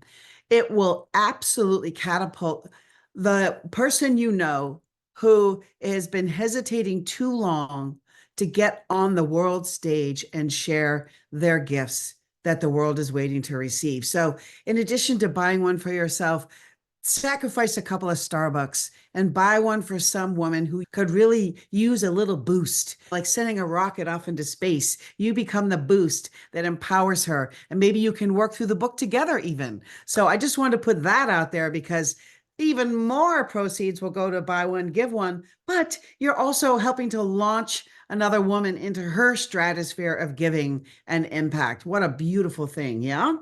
Whew, I'm getting goosebumps on that one. All right, let's move forward now. We have got the amazing Dion Johnson. Make sure I'm on there. Yes, Dion, we're excited to hear from you. And I'm going to share a little bit about her and what she's going to share with us as well. Dion is an ex-midwife and director in public services, where she pioneered, coordinated, and led special services serving highly vulnerable and marginalized client groups. Now a multi-award-winning women's champion with the re-empowerment of women in senior leadership at the heart of her mission, Dion works behind the global leadership scenes as strategic partner, spiritual advisor, an executive power coach to some of the most influential women across sectors and industries. She is challenging and changing the inner narrative about what it means to be a credible influencer in contemporary board-level leadership. Her clients are chief executives, directors, and heads across sectors, because when these women truly thrive, not just act like they are thriving, so do boards, organizations, industries, and ultimately our world. Dion was born with a pronounced facial disfigurement. Her story of unmasking is a powerful metaphor that is now captivating and inspiring leaders across the globe to show up, speak up, and shake things the hell up authentically within their sphere of influence too. Wow, Dion, bring your vision on women re-empowerment and how this connects with this beautiful book. Welcome, welcome, welcome. My goodness gracious me. I am so full. It's been an incredible evening. I'm here in London. I'm feeling every single one of us here who shared their voice, and those who've just participated your presence to this grand occasion. I feel you. I love you. I'm really grateful to be here. And Helena, congratulations, my love. I know how much this has cost you in terms of birthing this book and in terms of bringing this event together. I salute you. It's been incredible already, and this is just the beginning. Now, I've read this book and I've known Helena for some years, and everybody, let me tell you, Helena is the real deal, in case you were wondering. And when I saw the running order for tonight, I realized that the wonderful women that she was bringing to be part of this, you guys will be just as full as I'm feeling right now. So I asked myself, what would I be saying to you that hasn't already been said? And it's my practice to approach these events prayerfully. And after a lot of contemplation, I realized that in the next few minutes, in the next sort of 5 or so minutes, I really want to share with you 3 things. The first one is a principle. A principle. The second one is a prophecy. A prophecy. And the third one is a plea. So let's just jump right in, because time is short. I want to share with you this principle. Now, a principle is a basic truth. It's a rule, it's a belief, it's a fundamental truth upon which you can build, you can trust, you can rely on. A principle is something that is true no matter which way you look at it, no matter which way up, whatever day of the week you look at it, it's still the same. Just like gravity is a principle, right? And this principle that I want to share with you today is called the power principle. And it is simply this: you are powerful. You are powerful. It's a principle. I was a midwife. I think you mentioned that in my bio, Deborah, that I was a midwife for a very long time. And I learned how to be alongside women in one of the most perhaps womanly acts of all, delivering babies, being pregnant and bringing new life into the world. And that's where I got to see her. Women in their power. I call it womanity. And I really got to see how, even though my clients and the women that I was working with were from all sorts of different backgrounds, they were Black, they were white, they were rich, they were poor, there was everything in between, all kinds of creeds, all kinds of colors, all kinds of women. And even though their situations were diverse too, so some people were going through really great experiences in pregnancies, other women were going through really challenging times in pregnancies. Women were just dealing with life, the kind of life that we're all dealing with here, right? They were dealing with all kinds of things. And yet there was this essence about her, especially when it came time to giving birth, especially when it came time to releasing what she was carrying and bringing it forth into the world. I saw this raw, naked, unmasked, power. I got to see that a woman in her power, a woman who's not trying to contrive and contort herself to fit anybody else's expectations, but she was focused on bringing forth what she had within her. I got to see how deeply wise this woman is. I got to see how she can take what's happening on the outside, bring it into her, and transmute it into fuel to do hard things. I got to see her ability to know things that weren't even knowable.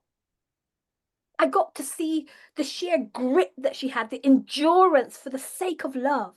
She could do incredible things for love. Her beauty, I got to see it shining so uncontrived, so natural, so beautiful. I got to see her selfless, indomitable nature and her instinct to do whatever needed to be done to protect her family and to take a stand for what she believed in. I got to see this. I got to see and understand that this is womanity. And yes, it's a principle. You can take this to the bank. You are powerful. And as you read this book, as you read Take Your Turn, you're going to start to come into the understanding that this principle applies to you, that no matter what your life and your leadership looks like right now, no matter what people think of you right now, no matter what you're going through, no matter how much money is in the bank, no matter who's acknowledging you and who's not acknowledging you, are powerful. The power of your design as a woman is a sure foundation upon which you can take your turn and change our world. You don't need to be given any more power. You are power. You don't need an endowment. You don't need a handout of power. You need to place a demand on the power that you are. And as you read this book, I want you to be asking yourself, what is this power for? It's time to take your turn. The second thing I want to share with you is a prophecy. Now, on my own power path and my leadership journey, I've discovered that I have a prophetic gift. I'm a seer. My power is activated as I lean into my natural and my spiritual gifts. Similarly, you will find the same too, that as you lean into your gifts, your power will be activated. So one of the ways that I receive messages that activate my clients and propel them into their power is through prophetic dreams. And I want to share one of those dreams with you right now. So I was walking along a windy road in this dream, and I was accompanied by a presence. I like to think of it as God. You might have other ideas. It might have been an angel, I'm not sure, but I felt a presence walking along with me, and I knew that this was a leadership path. We came across a desk in the middle of the road, and I was urged to sit down on this desk. It had a job application form on it, and it was a very big, thick application form, like volumes, like a book. And I turned to the presence and I said, "What is this?" And he told me, "I want you to fill this job application in." As I picked up the pen and opened up the page to start writing my name, I noticed something. I noticed that the form was already filled in. I turned the page, I turned the other page, all the questions were already filled in. I turned again, I saw the excitement on this face that's saying, "Yes, it's already done. It's already filled in. The job is yours." I said, "What job is it?" He said, "Mothers, wives, and queens." Not just mothers in the home, but mothers that will birth out a whole new generation of leadership and of leaders. They will raise up a standard for interpersonal relationships. They will be on the front line in the corporate world and in the home world and in the community world, noticing the needs of the people in the highways and the byways. They will be the ones that will nurture, they will breastfeed, they will feed, they will nourish, they will look after the needs of the people. They are the caretakers. Wives, strategic corporate partners. the intercessors, the middle managers, the ones who stand in the gap between the people and the leadership, the ones who make the critical contributions to the policy shaping and the culture shaping. They are the advisors, the queens, the highest levels of authority, the highest levels of responsibility. These queens joined the king. Her voice carries weight in the corridors of power. She rules, she makes decrees. She decrees a thing and it becomes established. She has authority and she has responsibility. The buck stops with her. I received the prophecy in the dream. Where are the mothers? Where are the wives? Where are the queens? The people are crying, the people are dying, the people are suffering, and humanity is critical in this hour. These are the roles that they've been undermined and they've been misunderstood, even by women ourselves. It is not good for the masculine to be alone. Pay attention, humanity. It's time. It's time for you to rise up. It's time for you to take your place. The world is groaning and moaning for your positioning and your power. But we must prepare to do this work. We must prepare to own our authority, to step back into the power, to reclaim our true voice. And that is what this book is about. That is what this book is about. So my third thing is a plea. Please, please take this book seriously. A plea is a request that's made in an emotional and an urgent manner. And I want to let you know that I am emotional right now.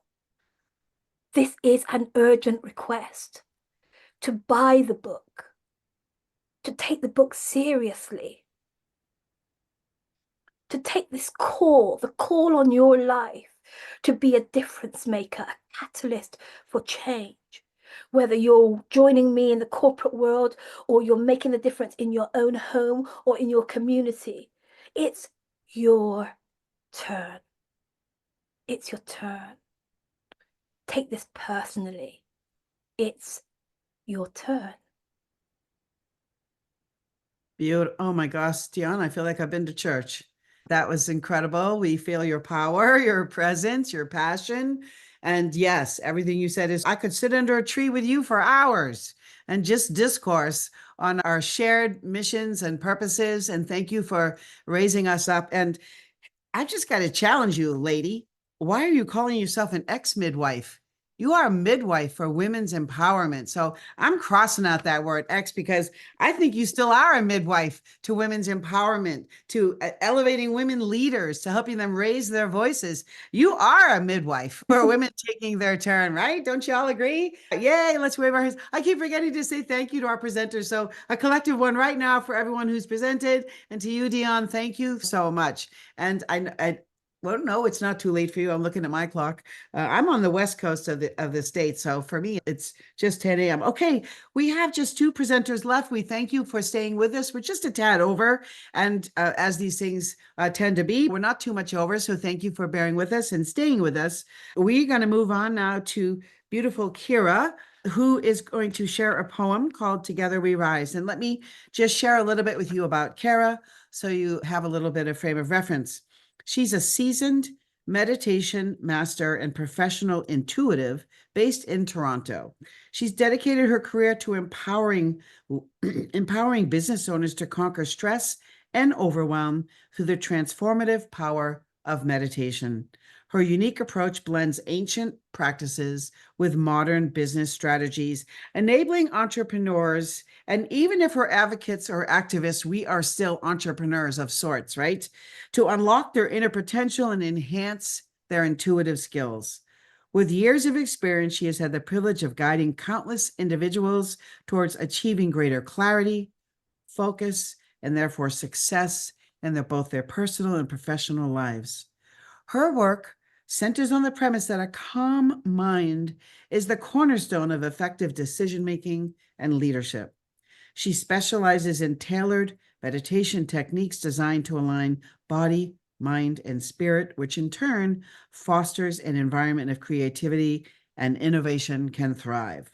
By teaching business professionals to tap into their intuition, Kira helps them make more insightful decisions, improve their productivity, and lead with confidence.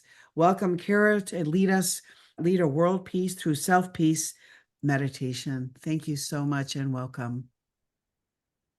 Thank you very much for that warm introduction. And thank you, Helena, for this beautiful book and this beautiful event. As a high performance first of all, I am going to lead us through a world peace meditation. And as a high performance meditation master, one of the biggest challenges that we are faced with in our time is peace. And in light of what was said earlier, this can go out to the honor killings that we heard about earlier today. So the practice that I'm going to lead you, you will take that feeling, you will take that inner resolution through you to everything else that you do, whether it's something you're doing it on your own or the others you're interacting with, or even being. Sometimes when I do this meditation, I have little kids run up and hug my leg and stuff like that because they can feel the energy of this.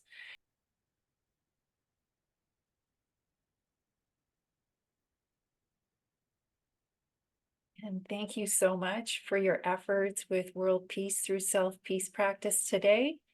And it's your turn. Thank you so much. That was a beautiful opportunity to realign and to remember that peace begins within. Thank you so much, Kira. And it is an opportunity for all of us to continue this practice, of course. And let me just say that as a final gift to everybody present and who has been present, you'll be getting contact information and gifts from all of our presenters today at the very end, actually probably by email. Okay, so moving forward, we are going to move to our last presenter of the day, Kirsten Westholter. Welcome, Kirsten. Let me just give you a little bit about her and the sharing of her poem, Together We Rise. She's the founder of KW Transformations and committed to dismantling barriers, fostering cultural understanding, and cultivating workplaces where every voice is not just heard, but celebrated. With over 20 years of experience, her journey has been rich with diverse collaborations across industries in Western Europe, the UAE, and Saudi Arabia, delivering transformation and process improvement solutions. She also co-founded Trade Mission, specialized in facilitating meaningful connections through tailored trade missions.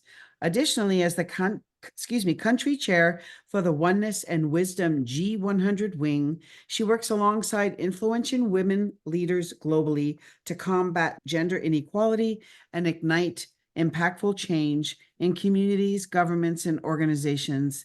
Beyond her professional endeavors, Kirsten is a poet, using her words to inspire change and provoke thoughtful reflection. We can't wait to hear your poem, Kirsten. Please speak to the power of women lifting each other up.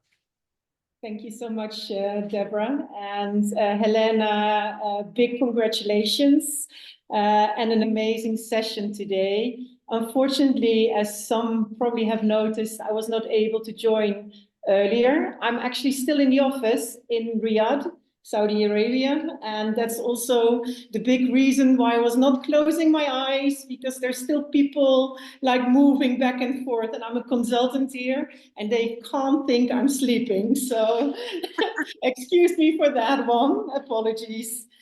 Yes, the book, It's Your Turn. It is about unlocking our potential. It is about leading with purpose.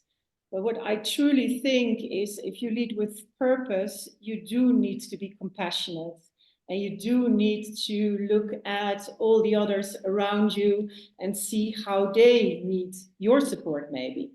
When Helena was telling me about her book, and I was also reading it, all of a sudden, certain words and almost a full poem at that stage already popped up. I would love to read that poem for you today. And as you have been already experimenting with the senses and with, for instance, closing your eyes and feeling, I actually would love you to close your eyes. It's just for 2 minutes and see what comes up. Maybe certain visions, maybe certain emotions pop up, or memories of a certain time that you, for instance, help people. But let's see, how you feel. So can I ask you all to close your eyes and just try to focus on my voice, 2 minutes only. Together we rise. Do you feel the strength in your bones? The kind that moves mountains, yet remains unseen. We rise, not just for ourselves, but for each other. Is there any power greater than women uplifting women? In the quiet of our struggles, we find a shared voice, a connection that transcends words and distances. We don't walk this path alone. Have you ever felt the touch of a helping hand offered without hesitation? It's not just about being strong, but being there in the moments that matter most. Where do we find our courage? In the stories, in the tears, in the laughter that echoes through our collective journeys. We are the guides, the torchbearers of hope, lighting the way for those still searching. And when the road is rough, we stand together, shoulder to shoulder, knowing that every step forward is a victory for us all. Tell me, what will you ignite today? What purpose will you help uncover? We are the catalysts for change, and together we can change the world. You may open your eyes again. And more a question, if possible, can the chat be opened, and just what comes up, please share it if that is a possibility here. And thank you for your attention. Also, thank you for all the wisdom shared and the energy shared today. Because I must say, my alarm clock was at 4 a.m. this morning in Dubai. It's now 8:15 p.m. in Riyadh, and I feel energy, and that's all because of you. Woo. A half a world away. Wow, Kirsten. Thank you so much for standing in your power and sharing it with us, your vision for all of us as torch bearers and catalysts for change. I love that. I'm going to steal that one because I think it's really good when we talk about coming together and raising each other up. We're each holding a torch. For us in the United States, it's the Statue of Liberty as a reminder, but there are torches everywhere that examples of torchbearers that we can emulate.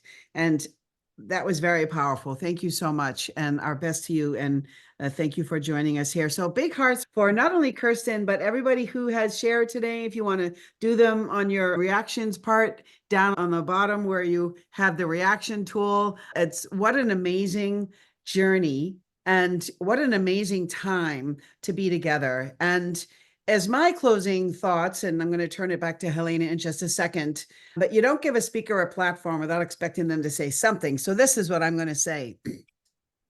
Let us remove the shackles of complacency, of neutrality, of staying where we are and thinking that's all we need to do.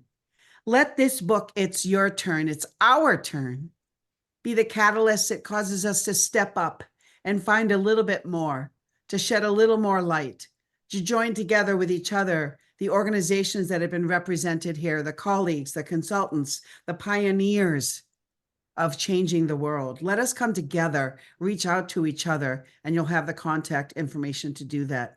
But above all, let us stop hiding any part of ourselves and let us be willing to play full out, full steam, knowing that when we do that, in the words of Marianne Williamson, we give permission to others to do the same. We are role models for what it means to play big, play large, to step out. So with my gratitude for staying and listening and joining into the conversation and for taking your turn. I say namaste, and I'm going to hand it back to you, Helena, to wrap us up as the beautiful author of this book. Thank you so much, Deborah. Thank you so much, everybody, for joining and celebrating the launch of It's Your Turn. It means the world to me to be here together with like-minded people who have this feminine energy, men or women who are here to let themselves be challenged and surprised, who have this curious mindset, as Kimberly would say. Kimberly is a radical curiosity coach. So thank you all for being here. Kirsten, by the way, thank you so much for this poem. It is in my book. I have the honor to publish it in my book. It was so relevant. And watch the chat. Watch the chat, what it has provoked. It's beautiful. And I would love to follow up on this event with a kind of a gift party, an abundance of gifts. So a lot of presenters already have said that they would contribute and that they would give something away, something that is helping you to find that empowerment. And I'm going to extend that. I'm going to extend an invitation to everybody who is here, every woman entrepreneur or every woman who is serving other women and who has something that she wants to share or give or ask, because I know there's also people here who have requests. Send me an email, send it to me. We will pick we will pick them out. We will create little beautiful things and we will send it out to all the people that have registered for this book launch party, that are watching live now and that are going to see the replay. So that's quite a bunch of people that we can work with in order to bring an abundance of gifts for female empowerment. And I also want to take this moment. We're going to have a Q&A if you want. I'm going to stay a little bit longer if you have any questions or things that you would like to share in the group. But I want to take a moment to express my deepest gratitude for the endorsers of this book.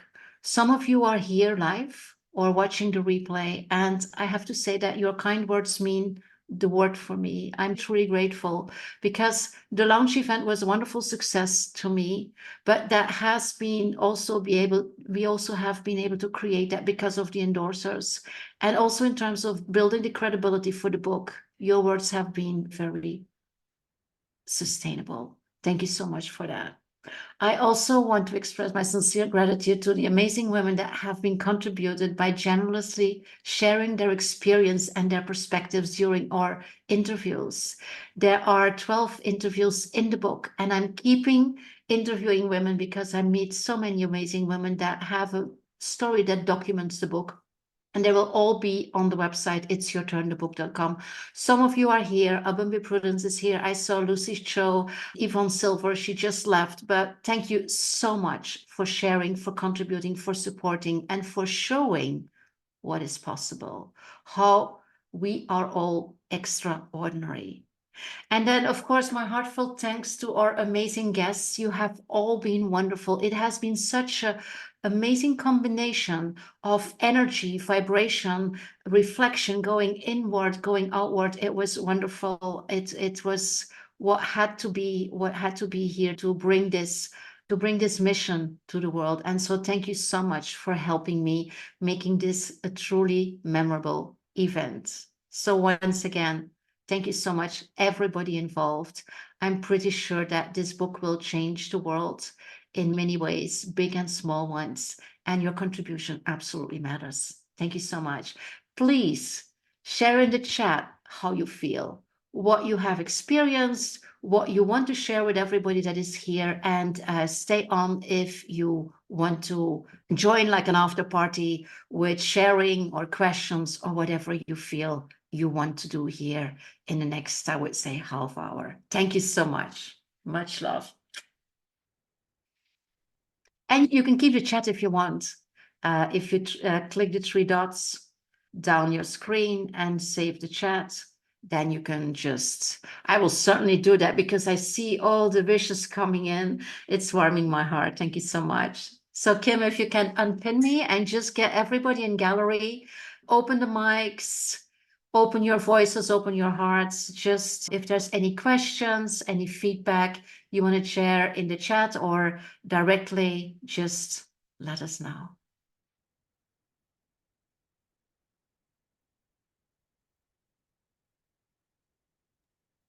Just leaving. Thank you very much. Bye-bye. Bye, Ingrid. Thank you for being here. Yeah. Anybody want to share something? Ellen, wonderful session. Very grateful to be here. All the best. Thank you so much, Anna. It was a pleasure to have you. Pleasure, it was mine. Bye. Bye-bye. Big Congratulations, Helena. Congratulations. Thank you so much. It was such a wonderful pleasure being here among so many empowering women who are supporting each other, and look forward to network with you all and in whatever way we can contribute. That's wonderful. Thank you so much, and more success, more power to you and your book. May it reach every woman on this planet. Hi, Helena. Hi. Dipali here. Dipali, hi, now I can see you. Yes, hi. Dipali is one of the women I interviewed for the book. Thank you so much for joining. Thank you so much, Helena, for bringing us here. And actually, it is a platform where we can see how many empowered women we have around us and their learnings. Thank you so much, Helena. And it is an amazing feeling of attending this book launch. Thank you so much. It's 11 in the night, and I would love to take a leave. Congratulations. Thank you. This is Hina. I'm from Pakistan. It's a real pleasure to be part of. Thank you for the invite. Thank you for making me part of this great event. Very inspiring, amazing. And I think I'm very emotional in between the session also. The sessions, the peace practice and all that, it was very emotional for me. We don't get time to look into ourselves. We don't get time to what's happening within ourselves. So great insight, and I hope to stay in touch with all the lovely ladies here. Thank you. Thank you, Hina. Thank you so much. Helena, thank you so much for orchestrating with the help and support of Deborah and Kimberly this amazing event. It was really an honor to be here, but also very inspiring to hear the words and feel the positive energy from everyone who contributed and everyone who was in the room. So thank you again. I need to leave, but it'll be in my mind for many days to come. Thank you best so of much, luck Pamela. and congratulations on your book. And thank you for your support. You were amazing. Thank you so much. You're welcome. Bye-bye. Hey, Helena, I also am very happy for you for this amazing book that you launched into the world, and this event was really beautiful. So I have to go also, but yeah, let's meet this week and have a good dinner together, celebration dinner. Yeah, that's a very good idea. We can do Okay. this because we live closely. Yes. Absolutely. So, Much love. Thank you. congratulations again. And yeah, this was really beautiful. I'm so happy to be part of it.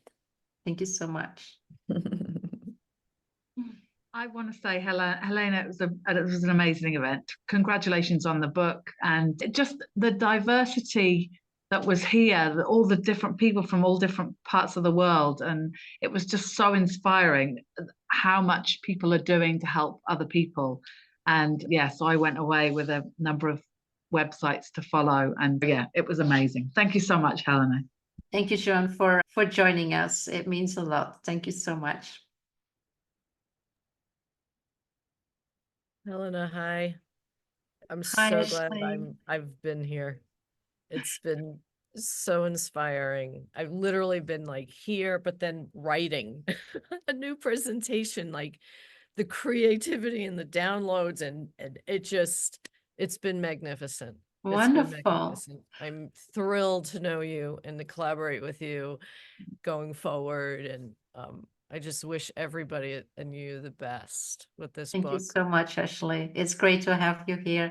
And Joanne, the same. You also work for women with women. Ashley is, can I say, author, founder of the Mother Codes. She does an amazing job in linking women with in their relation with mothers, with their mothers. I know I'm not saying in the way that you would say it, but I know that you also have something to offer this audience. So I would absolutely appreciate if you just send me a mail later today or tomorrow.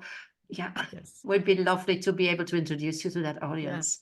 Joanne, the same for you. The same. Yeah. Gotta go. Much love. Same. Bye-bye. Bye. Bye. All right. Wonderful. Anybody else that wants to share? Montaha. If I may, Helena, once again, congratulations. I think this was a fantastic session. Judging by the geographical areas that the people joined from, you have a platform for a really wide reach in terms of the audience. And I also wanted to say thank you to Kimberly and Deborah. I think, Deborah, you did an amazing job in She rocks. Your She energy is fantastic, and your ability to make those comments after or before each speaker and how you tie up the dots. It's amazing. Congratulations, everyone, and thank you. Thank you for having me. And let's see where this takes us. Thank you so much, Montaha, for your contribution. It's always such a pleasure to work with you, to be with you, to talk with you. Thank you so much. It's an honor to have you in my circle. Yeah. Thank you, Montaha, for your sweet comments. I also want to validate some comments in the chat. Michelle, I will come to you right away. It's so great to see you. So Sin, thank you so much for your support. I know how busy you are, and I really appreciate that you're here to support me and to be here with us on a Sunday. Melissa is also, I think she already went, but Melissa is the woman who is also living in Spain, and that will probably do the audiobook recording. So she said that she felt very connected to the participants and the speakers. Wonderful. Thank you so much. Michelle, hi. How are you? Hi, Helena. It's such a pleasure to reconnect. And I've known Helena well for many years. Then I lost contact, and it's such a pleasure and an honor to re-meet and to see how your work have evolved. And it's great. And I can only congratulate you and the whole team and all the women involved. It's such an important work. But I just wanted to add a man's voice to this circle. Please. Go on, be strong. And we need your strength, and I'll try to contribute to that as well. Wonderful. All the best. Thank you so much, Michelle. Lovely to see you here. Thank you so much. Wonderful. Anybody else who wants to share something, or? I think we can close it now. What do you think, Deborah? Yep, for sure. And of course, they're going to get some gifts in the mail. Look out for those. The email, of course. And thank you, Helena, for putting your trust in me to thread the needle, so to speak. And I'll personally thank Kimberly for our behind the scenes and in the scenes Zoom goddess for being here with us. And somebody's got to make sure things don't fall through the cracks. So thank you there. And congratulations, Helena. This is a big endeavor, not just the writing and publishing of the book, but gathering women to raise their voices. And so I just am in awe of you and congratulate you and look forward to my next trip to Spain. Yes, you earned your tickets for the next 10 years, Deborah. Kim as well. I have to say, I couldn't have done this without you. Absolutely not. It would not be possible. So this once again is such a beautiful example of co-creation. And I'm so grateful. I really hope you reach out when the time comes, if I can pay this back some way, because it's just amazing what you have been organizing here. It was beautiful. And I could enjoy also, which would not have been possible if I would have done this alone. And I'm a solopreneur for many years. I started my own business when I was 25. And it's only the last 4 or 5 years that I learned that co-creation is the way. Yeah. Yeah. Beautiful. Onward and upward. Thank you so much. Thank you, everybody. Until the next book launch. But I'm sure that we will get back to you very much earlier, because we are going to follow this up, and we are going to make sure that this experience and what you have felt and seen and heard, that we keep this alive. This is my promise. This is my commitment. Thank you so much. Take care. Bye, everybody.